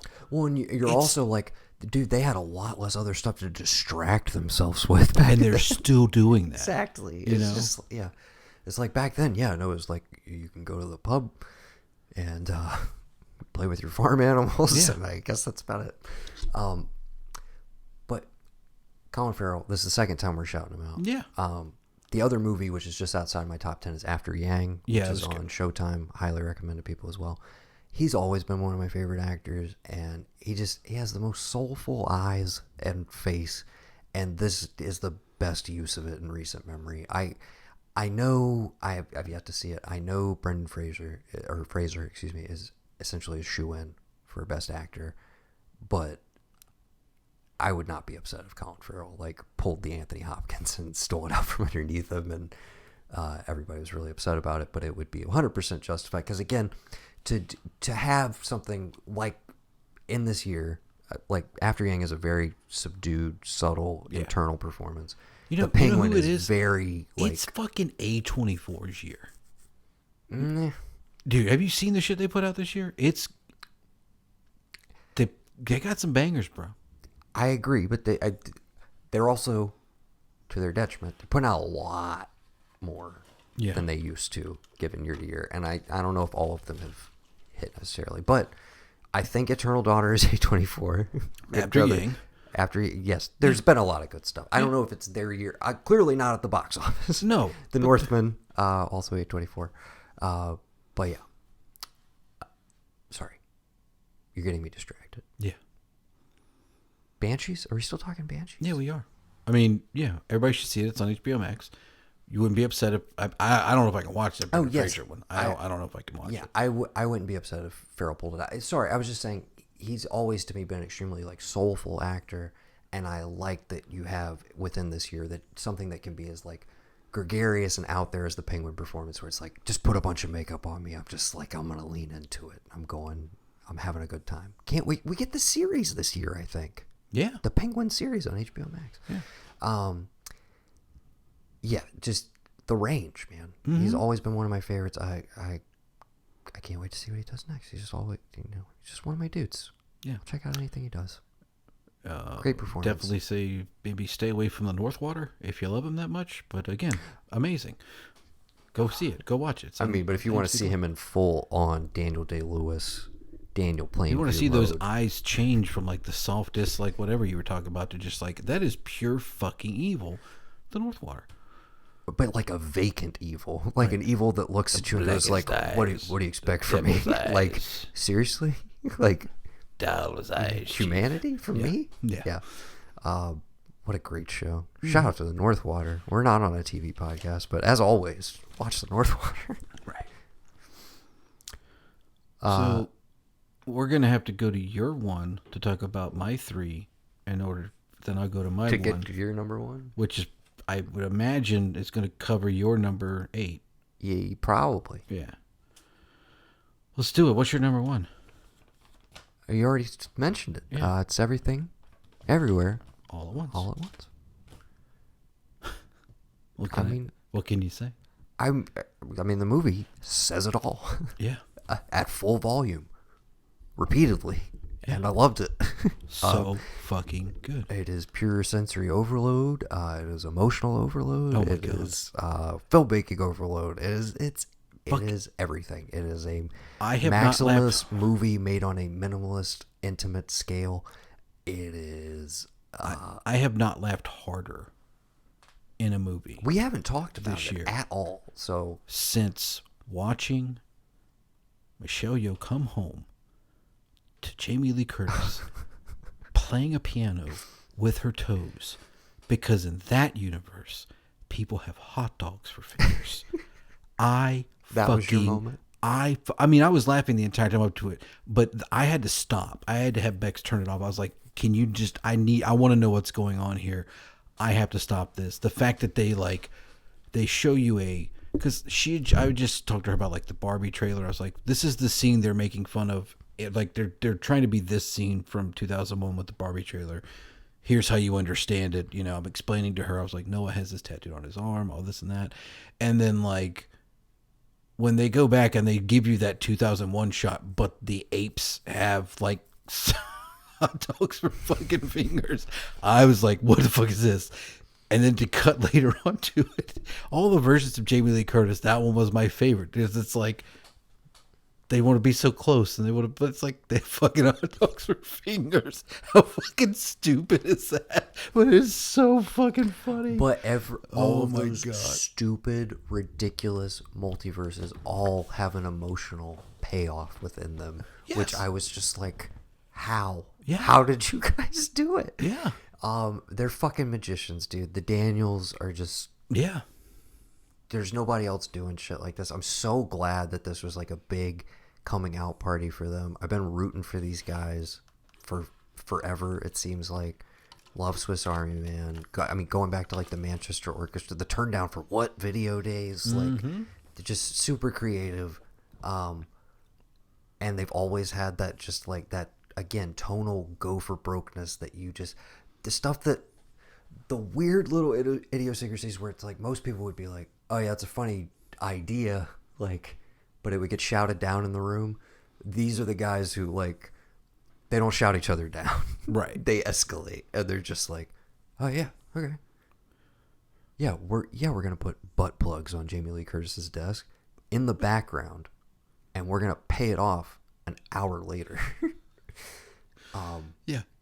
Just shit like that where in the moment I'm like, oh, okay, they're just like, because she's a hard ass and like these are her awards or whatever. Yeah. But the fact that it comes back as a narrative plot point and then we get to have a fight with dudes with dildos like shoved up their butts. Because you have to do the most But unthinkable it all thing makes in order logical narrative sense. Yes. Yeah. That's why we do this. That's why you go to the movies, Yes. man. So many emotional beats that just tore me apart. But the things that I also did not expect to get so emotionally wrapped up in. The build-up to when Michelle Yeoh finally gets to cut loose and like do her martial arts shit. Oh, yeah. I didn't realize how emotional I was going to get where I was just like, I like, again, as when we were kids, they were royalty as far as I'm concerned. Her and Jackie Chan were like the coolest people on the planet. Yeah. And it's just, and I mean, I adored Crouching Tiger when I was a kid. I was obsessed with it. She's so fucking cool in that movie. And I just like, I didn't realize how emotional I was going to get. Just like, she's doing the thing, man. Just like watching her become a badass again and the transition from that character to like, now she's got her skills back and shit. I like that got me emotional. And then Kike Kwan just like, I mean, Short Round was like, I mean, yeah, I have such an emotional attachment to him as an actor, and the full circle story of that. If he does not win Best Supporting Actor this year, I quit. I quit everything. Yeah. If that's not the most beautiful story of just like, yeah, I kind of, I faded to behind the scenes. I was doing stunt work and stuff, but like, I was kind of thinking about hanging it up. And then I see Crazy Rich Asians. I see Michelle Yeoh. I see all these actors, and I'm just like, I feel like I'm missing out. Maybe I should give this one more go. And the fucking first thing he does or comes across on his way back is a role that you're literally like, this feels like it was like, who else could ever have pulled this off? Only Data. Could have literally, I cannot think of a single other actor who could he just crushed it, dude. Yes. It's one of those where I'm like, it's such a singular performance. It is that like Christoph Waltz and Inglourious Basterds thing where you're just like, yeah, just that thing. I mean, yeah, just give him all the awards. Where you're just like, nobody else can do that thing that he did. And he's the emotional heart and soul of the movie. Oh, yeah. His whole speech about like, we gotta be good to each other even when we don't know what's going on. Like, the way all of that stuff hit, the emotional arc with the daughter. Fucking James Hong is in this movie. Yes. And he gets an emotional payoff, dude. It just was so overwhelming in the theater, and I was like, there's no way I can feel those things again rewatching it. They put it up on Showtime a couple weeks ago, and I watched it and showed it to Veronica for the first time, and it was the exact opposite. I was starting to cry because I knew things were like coming up where I was just like, oh, I forgot how good this is. Like, it's everything, dude. It is as advertised. I don't want to jinx it. It's kind of a front runner for Best Picture now. It may actually win Best Picture, and nothing would bring me greater happiness. But at the very least, Kike Kwan has to fucking win Best Supporting Actor. He has to. Okay. Yeah. It's my favorite movie of the year. Loved it. Yeah. And now, are we going to the danger zone? You bet your sweet ass we are. Do you feel the need, Noah?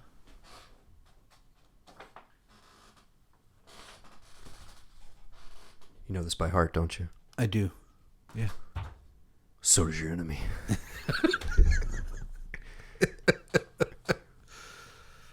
You didn't get the full Foley because I didn't have a nice, like, big, Right, yeah. thick book. But we are, of course, talking about the only story worth telling Yes. about the year in movies that was 2022. Top Gun Maverick, dude. There's nothing else to talk about. No. There truly isn't. I'm so glad it was your number one. It was my number 8. But I got to be honest with you. I feel very strongly about Everything Everywhere All at Once. It's a 9.5 for me. I only had a couple 10s. I was just going to say, my 2 through 10, my 2 through like 20, honestly, is very fluid. Uh-huh. I just want to say that. Okay. Maverick was a transcendent experience in the theater. As I've said, has no business being what it was. I mean, here's the thing. I went back and rewatched the first one, and I feel like we all have some rose-colored glasses. We do. We definitely do. Let's level with ourselves. He did not look as good. Maverick that young. is He's kind of a a dickhead. substantially better film in every aspect. And I say that as somebody who, again, just mourned the loss of Tony Scott probably about an hour ago. Yeah. But that movie is not as good as you remember it. Trust me. it isn't. Trust me, people. It's I not. watched it the night before. So here's the deal. You want to talk about chemistry. Go ahead. Oh, my dude. So I'm like, let's go to Columbia. Let's watch it in one of the nice ones. Go up there like, oh, we're sold out. Sold out. You're like, this movie's been out for 6 months. It's Father's Day weekend. What do you mean it's sold out? They're like, it's sold out. I was like, well, can I get one for the one at 6? Oh, no, it's sold out for the rest of the day. Like, you have to come back tomorrow if you want to watch it here. I was like, are you shitting me? Now, I realize it was a smaller theater because it's one of the nice seats. So it's not a huge stadium. But in my mind, had I gone around the corner to the Regal, they were going to tell me the same thing. Sorry, Top Gun sold out. You can't see it right now. So I was like, fuck it. Go home. We'll go to the Beacon tomorrow. Go home. I was like, you know what? The first one's on Prime. You just want to check it out again, just maybe get caught up. Refresher. quote unquote. Yeah. Right. And honestly, I'm so glad I did, because when they introduced Jennifer Connelly, we both looked at each other and said her name. Penny. Penny. We both looked at each other and were like, Penny, because we'd both watched Anthony Edwards do that to him in the first one before. Yes. And it's so just, it has no fucking business being as good as it was. You tell anybody else on this planet, you tell me you're going to make a sequel to a movie you made almost 20 years ago, and you're going to put it out the year after we all kind of start coming back to the theaters after a global Not only that, pandemic. you're gonna strategically hold. You're gonna wait, because yes. it was done. Let's Yeah. be clear, it was done Right. for a while. Now, granted, on top of this, But you have you're so gonna- much faith in yourself that you're like, you were going to Oh, fly I know you're going when to to fly pull the the fucking trigger. planes in this movie. You're going to get somebody to insure you to do that. Okay. You're going to come up with amazing new technology to make me feel like I am in that cockpit with you. Even though, like, yes, okay, some of them didn't fly their own planes. They had a real pilot in front of them. But Tom Cruise flew his own goddamn plane. I don't care what anybody says. You know? You're going to do all that. Then you're going to wait. This deserves every technical Oscar under the sun. Yeah. Then you're going to wait a year. Absolutely. Because you know, if you drop it summer 2022, it is going to make you every fucking dime that you spent on every movie you've made in the last 10 years. It's going to make that all back for you. Right here and there. And what does it do? It goes to number 1 and it fucking stays at number 1. I know people who had bought it and watched it when it came on VOD, watched it 3 times, like 2 days before after it came out on VOD. And I saw it the one time in theaters, and I've still only seen it the one time. Yeah. It was a glorious experience. Yeah, I could go watch it on Paramount Plus right now. I could too, but I want to have a family viewing. I want mom and dad to watch that with us. Which is why I bought it for Dad. I know. I hope they haven't watched it yet. I think I'm going to make them do that for my birthday. Okay. Like, listen, Sounds like a plan. Friday night for my birthday, come over, watch Maverick as a family. We're going to do it. But yeah, it knocked it out of the park. Biggest success story of the year, obviously. And is also a nice little segue. Yeah. Which I wasn't going to tease, but now I will. Yeah, you can totally, because I watched the first one last night. Because obviously, the other movie that was supposed to come out a little while ago, you'll recall a famous rant that I think we played on this podcast during the production of it. But Old Dead Reckoning Part 1 Oh, yeah. comes out in July, so we're going to be doing a little mini-series called Road to Reckoning. We're going to be going back through all of the Mission Impossible films over the next couple months. So if you are a fan, let us know, because maybe we'll have you on as a guest as we journey through the franchise with old Ethan Hunt. And, build up to Dead Rec Part 1. Yeah. So look forward to those. But now, it's the moment you've all been waiting for. If you're a fan or a friend, we're going to shout out some of our buddies in their top 10s before we go into our extended list. Before we do that, Why don't we shout out? Go ahead. I would say, are we going to shout out then call Brendan, or why don't we call Brendan and then we could do the shout out? Sure.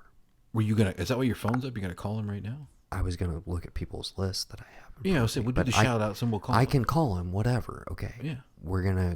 But before we do that, can we give the listeners a clean list, 10 to 1? Yeah. This is Gavin's top 10 favorite films of 2022. We've got Ambulance, The Northman. Use your numbers. Oh, Ambulance at number 10. The Northman, number 9. Number 8, Halloween Ends. Oh my God. Number 7. Put a little fucking pep in it, dude. A little pizzazz.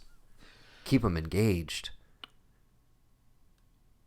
Well, see, the thing is, I kind of wrote these out of order, and I kind of reordered some things, so I don't necessarily remember all. Okay, my clean top 10 Yes, before we please. call Mr. Brendan Riley. Yeah. At the 10 slot, I had Avatar, The Way of Water at number 9. Nope. At number 8, Top Gun Maverick, which That was my was number one. Gavin's number 1. We do know that. At number 7, I had Clerks 3. Number 6, The Batman. Number 5, Decision to Leave. Number 4, The Eternal Daughter. Number 3, The Banshees of Ed Sheeran. Number 2, Tar. And number 1, Everything, Everywhere, All at Once. I just know that my top 3 were Top Gun, Everything Everywhere All at Once, The Banshees of the Place, and then now we're calling Brendan. That's Pray, cool. and then I don't know if Barbarian.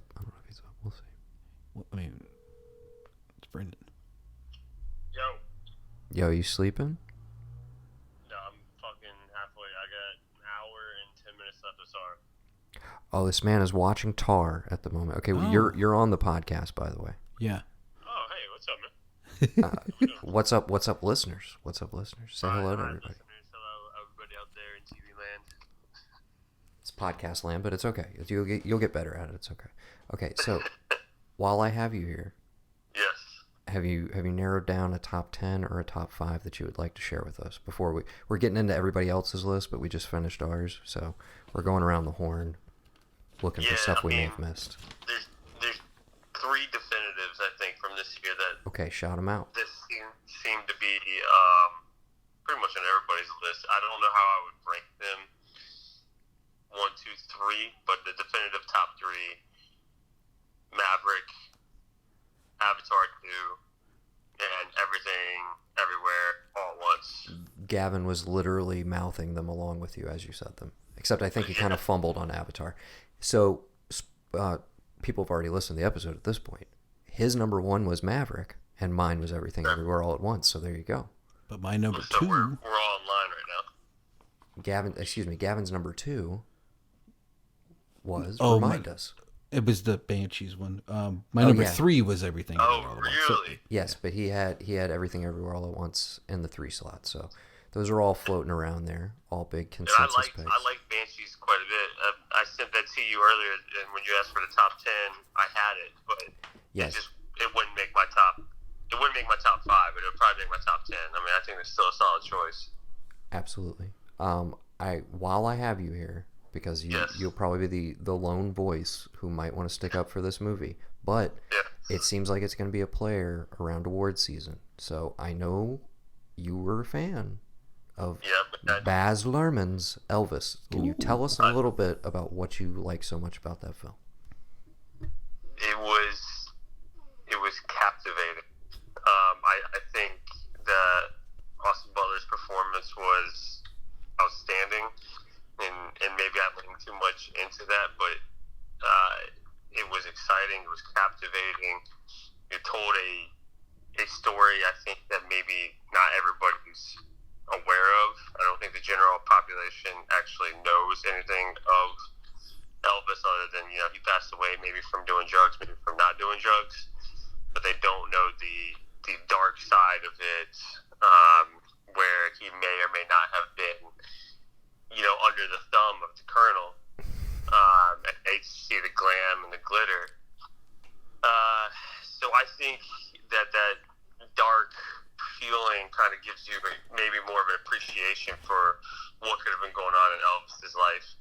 But then you also see like this upbringing that he had, where he came from. I don't know if many people know that he came from this, you know, poor area with all this racial diversity, which is great, and it builds this foundation for what we know as Elvis. So I just think that it told a lot. Obviously, it's still Hollywood, so it's tough to say what is 100%, what isn't 100%. Right. But the story, nonetheless, was still a very invigorating story, and the performance by Austin Butler was fantastic. I will agree with you there, and I'm definitely a tough critic when it comes to Elvis impersonations and performances. I do think he's probably going to make the cut for Best Actor, probably be in the top 5, I would imagine, for nominees. So I wouldn't be surprised by that. I don't think anybody's going to be sticking up for the Tom Hanks performance. Arguably his worst in his career. It was bad. Yes. But yeah, I wanted to give you some airtime for that. My phone is close to dying, so we're probably going to bid farewell to you. But I want to tease this for the listeners. I did pitch this to you, and you will be joining us on the road to reckoning. Is that correct? I will be. Okay. Yes. I will be there for sure. Okay, we will say this. Tim Niles has laid claim to MI3, so it is off the table. So pick your sequel. You can do it right now, or just let us know off mic. But if that's off the table, you going Ghost Prot or Rogue Nation? Yeah, let's go ahead and go Rogue Nation. Okay. All right. Go ahead and do Rogue Nation. Lock that in, because that'll actually give you an opportunity to go back and watch it too. Okay, we'll pencil you in for that one, and we'll hear you on mic in the near future. This was fun. Thank you for letting us hear some of your picks. Everybody out there, good talking to you. Appreciate you. Yes, hopefully the audio quality is fairly decent coming off of my phone. Sounds good in my ears. Yeah, it sounds good to us right now. So, love you, buddy. Enjoy the rest of Tar. Can't wait to talk with you about it. That was my number 2, by the way. It is pretty great so far. Had I watched it earlier, it probably would have cracked my top 10, but I'm just catching it now. I'm very glad to hear you say this. I'm also trying to sell Gavin on it, so he looks intrigued as well that you liked it. So, all right, that's Mr. Brendan Riley signing off. Thank you so much, sir. Say bye to the listeners. All right, listeners, have a good one. Appreciate you listening. Later, dude. Later. That was fun. That was nice. Such a lovable scamp. I mean, how can you be mad? And pretty at that? articulate about Elvis, a movie that I did not expect him to have anything constructive to say about, but he was over the moon for it. Still haven't watched it. I don't know if I want to. I'm curious what Mom thinks. I don't know if she ever. I don't think she has, honestly. Okay. Maybe I should do that for my birthday. Like one night you have to watch Elvis with me. The other next night you have to watch Maverick with me. We're gonna transition. Yeah. Over to Mr. Evan Tuig, who I believe is currently in Seattle. So we're taking a little trip over to the Pacific Northwest. And he gave us a nice little assortment. I will read you his little message that he included. So, if I was just shooting from the hip with shit I had really just had a good time watching, was memorable, enjoyed, etc. These aren't in any order other than probably the number 1, which I won't spoil, because I just love that one. So, in no particular order, we have Bones and All, which didn't get a shout out. Have not seen it myself. Well, I want to see it. Looks good. On both of our must-see or need-to-see list. 3,000 Years of Longing, which is on my long list in my top 20. Another great Tilda performance. Fantastic Idris Elba performance. And Mr. George Miller. That was the main reason. Yeah. Have you seen it? The main reason I want to see it is George Miller. I think you'll go for it. He has The Whale on here, the aforementioned Brendan Fraser, Darren Aronofsky film. Glass Onion, a Knives Out mystery. Dope. On my long list as well. The Stranger, which is available on Netflix. That's a Joel Edgerton film with star of Rogue Nation, Mr. Sean Harris. I feel like did I watch? I can't remember if I watched that or Very not. moody trailer, like an Australian killer sort of thing. Yeah. I think He said he highly recommends it. Stranger. So Okay. yeah, again, that's why I want to do this one, because you get some in there that haven't gotten shout out. Avatar: Way of Water, The Black Phone. Shout out to Mr. Ethan Hawke again. Kind of forgot that was this year as well. that's on my as list. far as Ethan Hawke stuff. He's also in Glass Onion very briefly. That was fun. Another one that I think we both had a lot of fun with, or maybe you haven't seen it yet, The Unbearable Weight of Massive Talent. No, I need to. Oh, you're going to have a ball, my friend. What a good time. Pedro, Nick Cage. Yeah. Just having a blast. It delivers. It delivers. That's all I'll say. I don't want to spoil it for you, but it's a good time. The Batman, Top Gun, and the one that he said, I got to put this number one. Everything else you can kind of reshuffle. He has Nope in the number one slot. Hey, there you go. So, a lot of crossover, obviously. Evan has very good taste, as you can see. So, yeah, Bones and All I need to get to. The Whale I do know we need to see. And The Stranger are the ones I'm picking up from there. Everything else I saw and liked. Where's The Stranger at? That's a Netflix one. A Oh. Netflix original. Yes, you can watch that right now. Hell yeah. Yeah, and just as a shout out, I think pretty much everything we've covered in our respective top 10s is available to rent Yeah. at home or is streaming readily somewhere, except for Avatar: The Way of Water, which of course is still in theaters in its third week of release, sitting around $1.4 billion. Okay. A friend who joined me earlier in the year on this feed, Mr. Mikey Chappelle. We did Primal Pod and Cast together, which was quite the fun time. And we work some movie talk in there every once in a while. But we will definitely have Mikey on again in the future, because he's got some interesting picks. He boiled it down to just two for us, because he said he didn't really get to a lot of new stuff, but if he had to kind of pick his two, he said, admittedly a weird tie, but it's Babylon and Bullet Train. Brad Pitt fan. I can dig it. I love Bullet Train. Bullet Train's on my list. Bullet Train on my long list as well. It's on the upper tier. It's before I start going, don't worry about these, so I would still count it on the good side. Babylon is in there as well, even though it's a little further. It's higher than Bullet Train, but further down than like my 20. I think it's. I mean, it's got Michael Shannon. Well, you got to put Michael Shannon below. Yeah, come on. Anyways, but yeah. He wanted to stick up for Babylon because it's been very divisive, and he has some problems with it, as did I. But a movie that, again, I thought was good, not great, doesn't totally stick the landing. There's like a great hour and 45-minute movie in there. What are the problems with it? I don't understand. It's very long. Well, yeah, it's a movie. Yes, but we all agree it's how you use your runtime, right? I don't know. See it and judge for yourself, but it's a little bloated. It's a little full of itself because it's about Hollywood. It's not even. No, my biggest personal gripe with it, he spends way too much trying to be Boogie Nights instead of just doing his own thing. Like, literally, there are beat for beat moments where I'm just like, dude, you are lifting from one of the most rewatched movies of the last 20 years, and you're like, kind of, I guess you're trying to do like, well, this is this generation's version of it. And I'm like, it wasn't the 70s, it was the 20s. It all happened in the 20s. Yeah, okay. That was more my negative reaction to it. And it is a big, sprawling ensemble cast.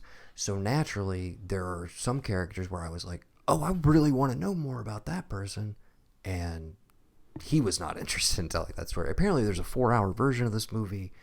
I would be interested to watch it. I mean, dude, some bravura filmmaking. Like, there's some sequences in it. I look forward to rewatching it, but I think it kind of outstays its welcome, kind of runs out of steam in the third act.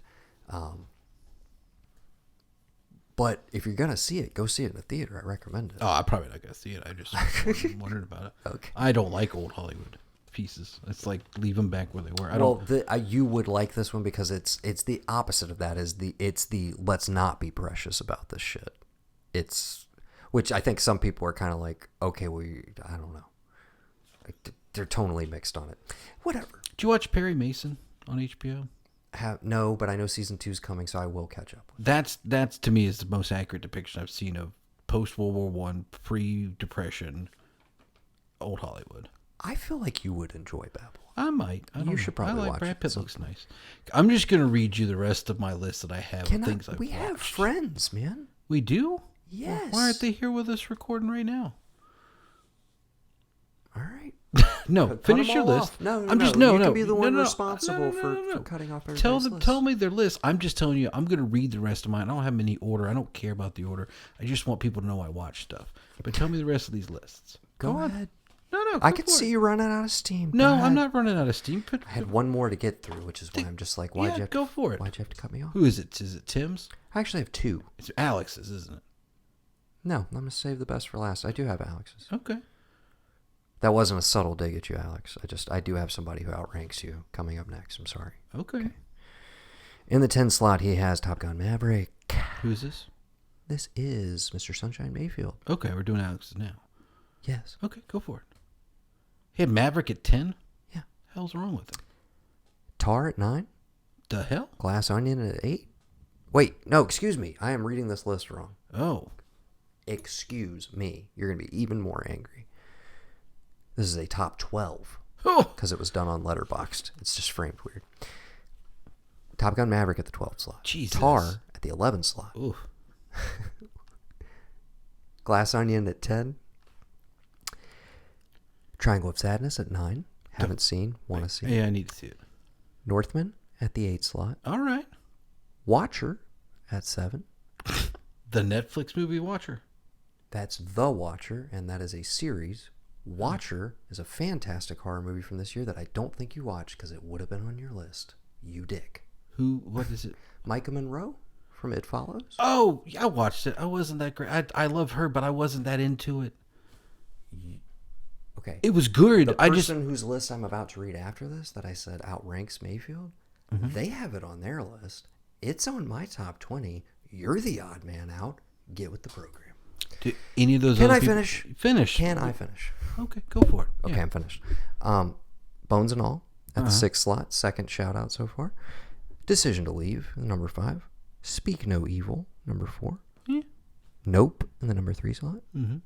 Banshees of Inisherin at number 2. Yeah. And at the number 1, Everything Everywhere All at Once. That's the number. fi- That's consensus right there. Yes. It's That is gotta the be that site one. consensus. Yeah. And Maverick is 2, I guess. I guess. I mean, I feel comfortable with that. yeah. Hold on a moment. Who's Okay. the next list from? The final authority on 2023 or 2022. Excuse me. God. As far as you're concerned, yeah. Okay. What's our Lord and Savior think? What's his top 10? Her Oh.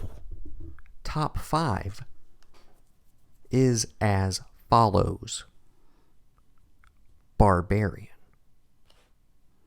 Speak No Evil, Halloween Ends, Watcher, and the first time it's been said out loud, and we need to talk about it for a minute, I'm de facto making this her number 1, even though I don't think it is, Pearl. This list was compiled by our mother, Yeah. Miss Kathy Blanchard. How ride or die is that, dude? She picked. I said, "Mom, what are your 5 favorite movies last year?" 5 horror movies. Yeah. It's like Well, Noah, she hadn't watched Top Gun. true to form. She hadn't watched Maverick. So there you go. Oh, we got a pop. We got a pop. Did Everybody you sounding make that? okay? Yeah. Everybody okay? To be fair, 1, Mayfield didn't have Barbarian in his list. 2, Mom doesn't have Top Gun on her list. So I'm pretty sure it makes us all even. All things being equal, Yes. go fuck yourself. That's what you're saying. Okay.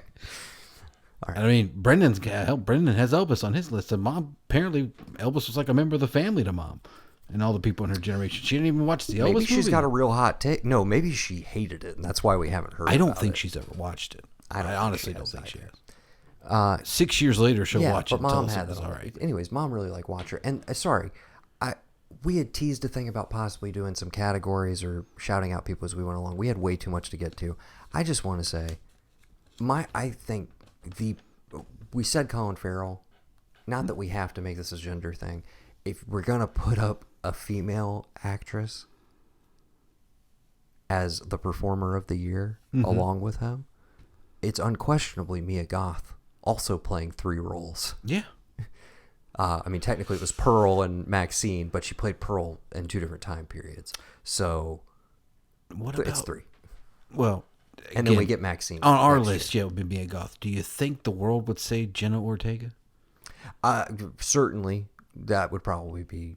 I feel like that's what the world's Gen going to Z say. pick for sure, especially when you throw in Wednesday right there on the end of the Right. year. But no, I legit think Mia Goth should be up for an Oscar. It's not going to happen. No. But that Pearl performance is Amazing. incredible. I can't wait to see Maxine. The whole Pearl Max. I mean, what a treat, dude. We didn't know we were getting any of that, and then we had this whole little Ty West universe, and they're some of the best things he's ever made. Pearl and Barbarian were my neck and neck horror films. Mm-hmm. We also were big fans of the new Scream, which I noticed didn't like got on my top list. 10, but is on my long list as well. And again, Watcher, which I highly recommend, is on Shudder for people who didn't see it, as well as Speak No Evil, which is a huge. We don't recommend it, but you can watch it. Yeah, no, I would not. It's disturbing as fuck. It's a one and done. I'm not mad that I watched it, but I have no desire to ever see that movie again. Yeah, same thing with The Nightingale. Yeah, that's a one and done. I watched that last night. You watched that last night? Yeah. I'm sorry. I mean, we could have put off this recording, man. Seriously, that movie fucked up like my whole month. I mean, I'm all right, but It's just. But I also like. What a downer, man. Well, like 2 nights ago, I watched Emancipation. Okay. I don't know why I've been doing this to myself. Like a lot of like enslaved, like just cap it off with 12 Years a Slave and have a great week, I guess. Yeah. Now I want to watch the Survivor with Ben Foster, but I mean it's a boxer, Jewish boxer who has to kill his own people in the war camp. Hey, Copenhagen Cowboy drops on Thursday. Yeah, okay, yeah. that's all I'm saying. Yeah, I'm ready just for that. I'm just here for the NWR vibes. That's what I'm waiting for. I'm gonna shout out a couple. Shout 'em more out, dude. That were on my list. I did Scream, the new Scream. We all thoroughly. That was kind of a consensus pick as well. I know. Yeah, I went to Mayfield was a theaters big for that. fan. Yeah. Yes, we're all on board. We're very You excited. literally for could 6. rewrite any of these lists, and that is like any movie that isn't Everything Everywhere All at Once. That isn't Top Gun. Like, there's just so many good, like, not want to say tent poles, but like the ones that were good were like hugely fucking good on every level for us and stuff that we make, like things that we actually give a shit about with movies. So much so it bleeds out to like other people, but also like it's weird that it fits for everyone, but like also no one at the same time. Because like, you know, we you can pull anything from it. Okay, before you start, these are our last looks. Yes. At 2022. We're going to wave goodbye to... We were almost going to do a completely separate episode called Last Looks, but now we're in 2023, so it's like, this is it. We're not talking about 2022 anymore after this. Be gone with you. The Gray Man. I had the Batman on my list. Deep Water. I enjoyed. Dude, I love Deep Water. Yeah. Deep Water was much higher on my list for a huge chunk of the year before I saw more stuff. Deep Water ended up tapping out at the 26th slot. Yeah. You can't tell me nothing. That movie was exactly what I wanted it to be. Yeah. Exactly. And if you're not on board for the tone, I'm sorry that you didn't have fun with it. I did. That was glorious. Every second of it. The fucking Shark and Jaws. That's all I got to say. We will be doing that as part of the Summer of Sexual Seduction like 5 years from now. I'm just telling you. It's an instant classic. People just don't know it yet. X Pearl. Yes. Light side of things, I got a Sonic the Hedgehog 2. Did not see. Built on everything that was set up with the first one. Again, one we both said had no business being any better. That being like what it was. You get Tails and Knuckles? And Knuckles is voiced by Idris Elba. Who's Tails? I think it's the same person who's been doing it in the game. I'm not sure. Interesting. So celebrity voice cast for everybody else, but I don't know. I didn't pay attention. It wasn't a big name if you ask me that. Did you get Jim Carrey back being batshit crazy? Word. Yeah. This is gonna go on my list and it's gonna be weird. I enjoyed it. The Lost City with Sandy Bullock and still I wanted to get to this. Oh, dude. Because you know what I did instead is I just rewatched Romancing the Stone and Jewel of the Nile in preparation, and then I never finished. I was trying to get back in the vibe. Yeah. And then I didn't do it. It's one of those. It's on Prime right now, right? If it ain't Prime, it's Netflix, Paramount Plus, or somebody has it. Yeah. It's easily watchable. Yeah. Doctor Strange Multiverse of Madness, we talked about it when it came out. If you're a fan of Sam Raimi, you'll like this one. If you're not a fan of Sam Raimi, I think this was my highest ranking of the Marvel output from this year. Yes. Black Phone. Thor: Love and Thunder. I enjoyed My it. lowest ranking Yeah, of the Marvel output greatest. this year. And you had Wakanda Forever somewhere in the midst of that. Right. I got Don't Worry, Darling on here. My least favorite film of the year at the bottom of the barrel in the 60 slot. I was just there. Just below Texas Chainsaw Massacre and The Bubble, Windfall, and Spiderhead. Those are my only kind of like avoid these movies. My top 55, I'm like, these are worth watching. Huh. Just saying. Again, this is just a list of stuff I watched. Not in any particular So this order. is not endorsement. I'm not. I would endorse Don't Worry, Announcement Darling does not for the equal Harry endorsement. Styles of it all. Well, that's why and the Florence Pugh of it all. Well, that's why I'm here to remind everybody it was the worst studio release of this year. It was trash. It was not good. Yeah. Don't watch it.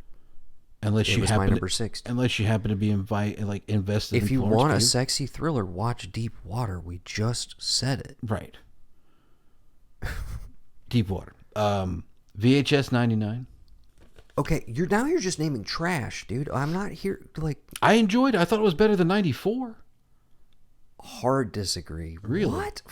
94 had so many better 90 no, This dude, could've- 99 had like two good segments, two okay segments. Well, maybe we could have talked about this if you fucking had me do a show during Arctober. Well, Maybe.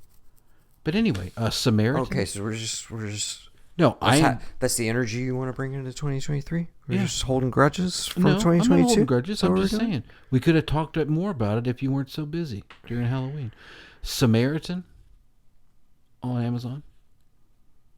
You didn't catch it? No interest. Continue. No, oh, dude. Okay. Oh, this is. I Bullet thought you were Train. just like, these are things I saw. You're just saying movies. If you I want put it on this reactions list, on I it? would recommend it to somebody because it's Okay. good. The twist of it all. Yeah, nobody likes Stallone if he's not Rambo or some other character. I like this original superhero idea. The idea that, wait a minute, the bad guy, the good guy died and, the bad guy got killed. Well, what if the bad guy actually killed the good guy and just quit being bad forever until someone brings it out of him again? It is what it is. I enjoyed it. Get off my foot. Get out of my chair. Stay off my lawn. Get out of my dreams? Get Into my car. What Get are on you- my bullet train. That was a good one. Bullet Train was fun. Yeah. Also available on Netflix Yes. right now. Available on streaming now. I had a great time with it. The family had a great time with it. Violent Night, Yep. number 12. If I had to put a 12 to it. Did you catch Mother Android on Hulu? No. Chloe Grace Moretz. Okay. Really one of those that I watched the trailer and Hulu does this thing where it's like, huh, you watched the trailer? You just watched the movie right now? And I'm like, I don't know, do I? And then bam, I'm watching the movie. That's how I watch it, Hook that way. It just happened, And it was really... You realize you control the machine. The machine does not control you. Well, in this one, the Mother Android, the machine... The machine does. No, the Sometimes machine eats you. It's essentially instead of Skynet takes over and then makes the robots, it's, we already have androids and robots. It just took them a little bit longer to realize we're the problem, not the androids. So one night, boom, technology's done. All the androids that we were making that we thought were there for service, just being there, they turn on us. And what if Chloe Grace Moretz happens to be in an interracial relationship and pregnant, trying to make her way to where she can have a baby, and there's different pockets of stuff. I enjoyed it. I thought it was really interesting sci-fi take. The other one I don't know if you've seen, which I thought was really good, was Duel. Did you watch that? No. Do you know what it is? No. It's from the same guy who did the Art of Self-Defense. Oh, okay. It's I like that movie. Karen Gillan. Yes. So in this one, if you are going to die, you They can make a duplicate of you. Yes. Aaron Paul is in it as well. But Have you seen the trailer for Infinity Pool? no. Go ahead. What is that one about? That's the new Brandon Cronenberg. Who did Possessor. Right. Stars Alexander Skarsgård Uh-huh. and Mia Goth. Uh-huh. And the basic setup is, if you're rich enough and you have enough money, if you get accused of a crime, they'll just make a double who will do your sentence for you. But what if that double doesn't want to Well, this deal is with that? okay. This is, you think you're gonna die. you can have a double made of you to live on afterwards. But in this case, it's, well, what if it was a misdiagnosis and you're not? So now it's two of you living in the same world. Right. Well, you have to have this fight to the death between you and your dual, Mm-hmm. and whoever wins can keep on living. So the girl that we've followed, like the real one, what does she do? She goes to Aaron Paul and it's like, I need you to train me how to fight. And it's just, but it's that same note and level of like the Art of Self-Defense. And I thought it's on Hulu, and I just had it not said it was from I that did guy. not. I did not realize it was. It the was same good. Director. It was really good. But I will enjoyed it. check that out. What about Last Night in Soho? What do you think of that? That was last year, dude. What? Yeah, Oh, that last was. year. That's right. My bad. I had to take that off the list. Day Shift. Jamie Foxx. Vampire Hunter movie. Didn't see. It was it'd be like my top 15, dude. If you love vampires, you love that. What about Resurrection? Good movie. Very good movie. Yeah. It'd be like my number 14. Sorry, it's a big list. Yeah. You can keep looking at it. I still Number got 31. That was Resurrection was number 31. Okay, I'll shout out a few if I may. Just outside the top 10, as I mentioned, After Yang, which is on Showtime. 3,000 Years of Longing, which is rentable now as well. Apollo 10 and a half. A Space Age Childhood. This was the new Richard Linklater. It's on Netflix. It's rotoscope style. Jack Black narrates most of it. Some other people you'd recognize in the cast. Just nostalgia for an era that I never lived through, have no connection to. Like, it's all about growing up in Texas in the 60s and being obsessed with NASA and shit.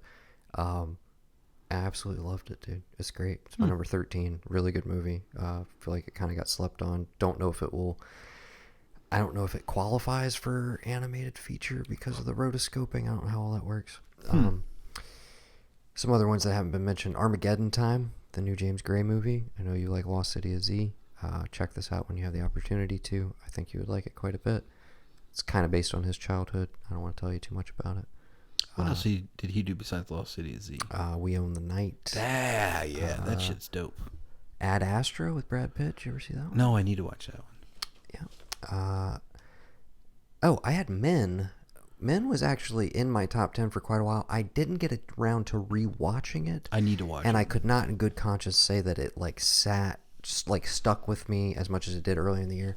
But Men undeniably has imagery that you have never seen in a movie before and will never see again. And it's one of those things that I literally was like, that's kind of, at the end of the day, you can kind of bowl me over or win me over. It's just like, just show me something I've never seen before. I saw Just that. show me a concept or a visual I've never ever seen before, and you kind of got my vote. Happened to me last night in the Nightingale. Yeah. I Sometimes know. not in a good way, but No, it's not good. I just let it happen. but Men was Jesse Buckley and Rory Kinnear. You know, and that's one my I need. It's kind of a chamber piece. I don't want to ruin it for you. I really responded to it, but definitely kind of a divisive one. Pleasure. Movie I haven't really heard come up at all. Weird movie to recommend. It's basically a first-person narrative of a girl who comes to Hollywood with the intent, or comes to Los Angeles with the intention of, like, I'm going to take over the adult industry. Like, I'm going to get into porn. I'm gonna, like, I have no illusions or whatever. I'm in this. And then most of the actors in the film, she is an actress. I forget what nationality. Most of the actors are professional porn actors, playing versions of them, or not even versions of themselves, playing like written characters. Is Simon Rex in it? No. Okay. So now I don't really care. I'm just kidding. But no, it's a weird one to be like, oh, I recommend this word, but it's a remarkably well-made movie about its subject matter that manages to walk a very interesting, to me, a pretty tonally complicated line of, is this exploitation? Is this not? Is this a realistic portrayal? Is this a heightened portrayal? Is this it's, again, in the way that I was referring to Tar as kind of a Rorschach test. It's a movie that it's not painting a clear narrative of like, well, this is your typical tragic tale of somebody who gets destroyed by the industry. it's a very interesting take on it. I feel like I watched Hot Girls Wanted, and I kind of got what I needed to know about It's how it works. well, and it is one of those where I'm like, there's been documentaries that have approached that, but doing it through a narrative puts you in that, and it's a female filmmaker, I should mention as well. Yeah. There are sequences in this movie that I kind of almost think every guy should be forced to watch, if that makes sense. Yeah. There's a point to, there's a purposefulness to the filmmaking. They didn't hire James Dean, did they? No. Thank God. All right, then I think it's okay. It's not as bad. No, as I was going to say it, and it even addresses industry controversies such as that within its narrative. You'll see what I mean. I think you would enjoy it because we've both watched the After Porn Ends documentaries, and like it's fascinating subject matter. Yeah, there's two of those, and then Hot Girls Wanted. I haven't seen that one. That's interesting because it kind of approaches the whole thing of like what, like modern day, like how you. It's like literally it's focused on this guy out of Miami who literally like his job is, I pick the girls up from the airport, and then when they get gigs, I just drive them there for safety. But like the cut he takes, so it's not necessarily like he's a pimp or like a harem, but it's like he will post ads for guys who are looking for models, and then it's. I am just going to shout it out to you again because I wanted to look it up. It's available on Showtime if you do want to. That's why I know the name because I was looking for stuff that was released in 20. Because thankfully, Showtime was one of the few places that like listed things that only came out in 2022. Everything else is just like a grab bag. You had to look and see. They had it thrown in there with other stuff. But yeah, I think worth checking out. We spent an inordinate amount of time on that movie. Sorry. Okay. Emergency and Master, two movies that came out on Amazon Prime, that are kind of Emergency.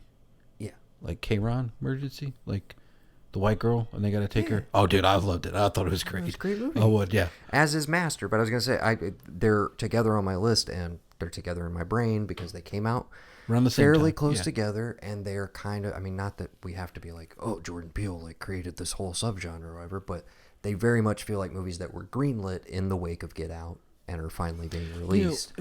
I meant to as tell much you as that they are, when we they're were- social thrillers. They're trying to do be about something and also be fucking scary or intense at the same time. Go When ahead. we were talking about Nope, I just had a conversation with some people, and they're like, I liked this, but I this, and that. And I had to be, I didn't want to be a dick. So I was like, well, to be fair, guy's only made 3 movies.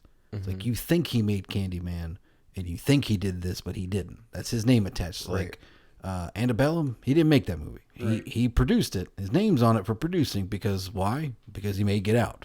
But he got 3 directing credits to his name as far as movies are going. So don't judge. Because we were talking about Nope, and I was like, I think it's amazing. Like, I don't know, this and that. And I'm like, just, you gotta take your head out of the fact that you've seen his name attached to so many He stuff. lost some people, but what we respect, I think what we responded to so much about that was the willingness to be like, yeah, I might lose a few people.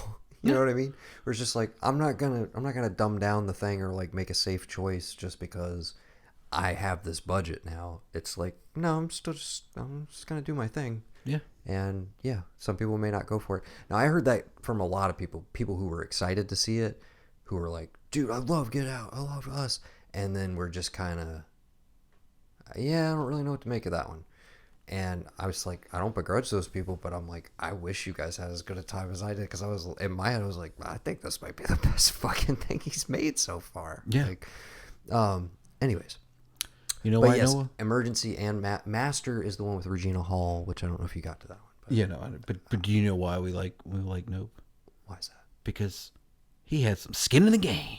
Sorry. I was trying to shoehorn that in there at some point, but Okay, you never gave me a chance to. We're getting very close to the end. I That's promise, okay. people. You mentioned Resurrection. Rebecca Hall. I mean, she can do no wrong, dude. She needs to do more stuff. I mean, just yeah. Dude, the ending of that movie, so fucking wild. Yeah. Did And you get? Go ahead. we don't talk about him enough, I don't feel like. Tim Roth. The other one you had me watch, Sundown. Yeah. yes, so fucking good. Where did Sundown I can't finally remember. end up on my list? I can't remember. That one stuck with me. It's number 38 on my list here, but like, Wait, that was this year too? yeah. Holy fuck, Yeah, dude! I thought that was 2021. Tim Roth had a pretty fucking good year too. Yeah. Sorry. Oh, did you catch Senior? I wanted to ask you. The Robert Downey Sr. documentary. No. I figured you would jump like right on that because you're like more of an RDJ guy than I am. But No. I did watch a lot of good docs. My favorite one being the Becoming Ric Flair one that I just watched on Word. Yeah. Go ahead. Sorry. No, I think you would enjoy Senior. I'll also shout out Vide Noir, which is the Lord Huron movie based on their previous record, not the most recent one, but the one before that, which also happens to be my favorite. But yeah, this started as like a visual component of that album, but then expanded and basically became a narrative feature. It's for diehards only. It's like you have to be a fan of Lord Huron, B, have to be a fan specifically of that album, and C, also have to really love David Lynch. Otherwise, you will not enjoy this movie at all. So have you seen The Fabelmans or no? Yeah. What'd you think? Number 43. Okay. Is it on your list? No, I haven't seen it. I don't think I will. I'm just not Good, not great. That's how I felt about it. It's my number 43. Can't believe it. People were trying to call it the front runner for Best Picture. Please don't let that happen. What about? It was fine. Yeah. Would you give him an Oscar nod for Best Supporting for just being Ford? No. Oh, throw Lynch in there. That's the best scene in the movie. Yeah. Well, what about Judd Hirsch? Good scene too. I wouldn't put either of them in the supporting category. Yeah. They will probably put Dano, which Dano's the secret weapon of that movie. Best performance in there, and I feel like not getting enough attention for it. Also great in the Batman. Also great on Hot Ones. Did you catch that episode? It was the last one of the year. Did you watch Hot Ones? Mm-mm. The celebrities, they eat the hot wings. They get interviewed. Oh yeah. I'm here and there. It's I have like 5 things on YouTube that I saved to watch. His was great. It's one of those I only watch if I'm like I see somebody where I'm like, oh, I would watch them do this. Right. I'm not in for like every episode, but I was like, I'll watch Paul Dano eat hot wings, and it was the last one of 2022, and it was super fun. It was a good time. Highly recommend. I love that you brought up the Fabelmans. I was like, I'll get there eventually. Okay. Jackass Forever had at my 37. Sundown at 38. Kimmy, got to shout out my boy Soderbergh, man. Oh, yeah. I loved it. It was great. Guillermo del Toro's Pinocchio had at my number 40. It's available on Netflix. I'm good. Visually stunning, and it sounds so mean to say about stop motion, but I'm just like, it could have been like 20 minutes shorter, Guillermo. Like, I get it, but like, it's a little fat in the middle. With the exception... but you say that and you're like, but that was like months of work for people. Right. And you feel like such a prick saying it. I will tell you this. It was great, but I'm like, it could have been a straight up masterpiece if it had just been a little more tightly edited. I don't know. With the exception of the Martin Landau, Jonathan Taylor Thomas Pinocchio from the 90s, I don't fuck with that Pinocchio. fucking nightmare. I fuel, don't dude. fuck with Pinocchio at all. Still scarred from my childhood. Here's the thing you got to know about me. Yeah. Just as a hard and fast rule, I don't fuck with Pinocchio. I have a problem with children turning into donkeys. All right, I don't deal with it. He kind of like subverts the island or that whole Pleasure Island thing in this one. Whatever. I'm not going to watch it to find out if he does or doesn't. Also on Netflix, White Noise, directed by Noah Baumbach with Adam Driver and Greta Gerwig. A movie I liked but did not love, but I recommend people check out. Very different. The trailer looked interesting. Another movie I got a lot of time for. Definitely want to rewatch again. Crimes of the Future, the latest Cronenberg. I need to catch that. That's available on Hulu. Just shout it out for people. That's it. I'm done recommending things. My other ones would be mixed to complicated feelings, and I don't feel like going into it. So that's where I'm stopping. Anything you blatantly missed that you're like, shit, I huge blind spots. After Sun, which I believe is another A24 movie starring Paul Mescal, is getting a lot of end of the year attention, a lot of top 10 lists for people. Obviously, I do want to see The Whale. The overall tone on that one seems to have been great performance, undeniable performance. He'll definitely win Best Actor, but the movie he carries it. It's not like not everything you'd hope it would be. Mm-hmm. And I have complicated feelings about Aronofsky these days, so Can't trust him. you can't, dude. You really can't. And I can't trust him not to just Aronofsky all over everything. So, What was Annihilation? We'll see. That's like, who directed it? Yeah. That's Alex Garland, dude. That's our boy. Why did I think Ex Machina, Annihilation, Yeah. Men. Those three. That's maybe I wish he's another one. Just 3 so far, and arguably 3 for 3. Yeah, no, definitely. Even though Annihilation was, I had to take my time with that Dude, one. that shit's fucking amazing. I did not come back to it until a friend of the show, Nathan Hussey, was like, I think that movie's a masterpiece, and I was like, maybe I should give it a second look. Yeah. No, that was, I don't know. The only way that I think that like everything. If you okay, here's all I'll say is like you're probably gonna be watching Men, and you're like, okay, all right, I'm with it. You're gonna be like, but like Annihilation, man, those last 15 minutes, like that's cinema right there, Yeah. right? And then That's Men, entertainment. and then Men does a thing where you're like, Oh, okay, oh shit. I can't wait for you to see it, man. You literally, you'll never predict what I'm talking about. You would never, if I gave you months to just pontificate, you would never guess the thing that I'm talking about. so there's a point in Men where I'm just like, I get it, and I get like really happy with myself because I'm like, he did it, he fooled me, but like not really, he fooled me. I just couldn't not. No, it's just one of you see an image that you're like, I've never what. You're just like, I'm sorry, what? Did I just see? And then you're like, oh, okay, but that's it, right? And then he's just like, no, I'm just gonna keep this going for a minute. I gotta rewatch that movie. You know I made Debs, right? Dude, You know I made Debs, Debs. bro. Like that's what he's I saying. love the how entire time. I love how we managed to wrap back around to television. Television might have taken the cake for 2022 just for sheer volume and quality, but we had a great time at the movies. Saw some great stuff. Yeah. Got some recommendations from my brother, some recommendations from our close personal friends, from our own mother. Yeah.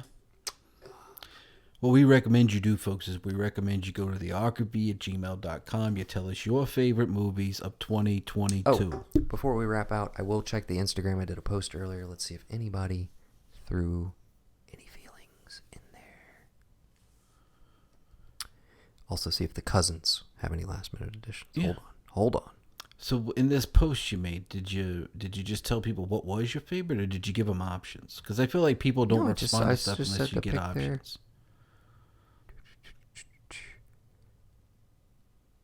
All right, quick shout outs.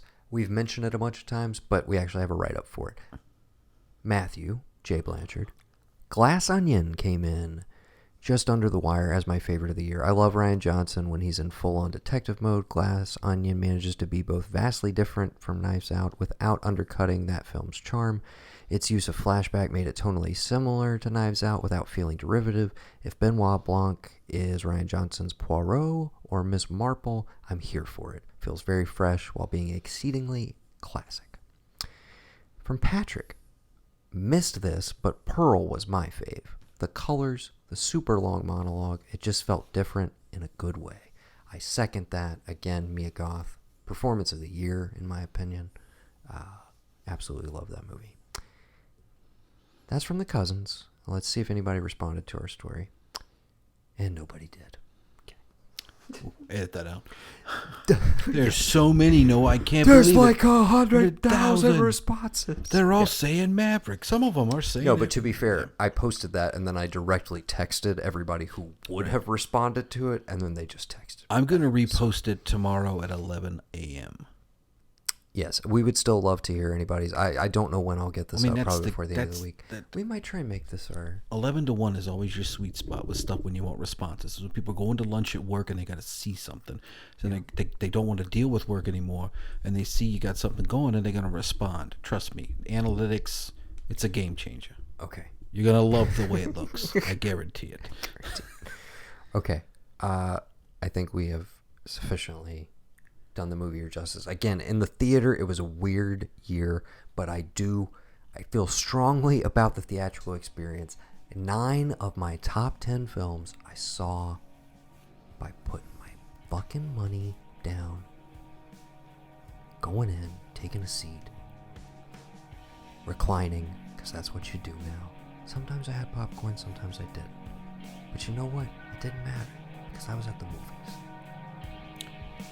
That's entertainment.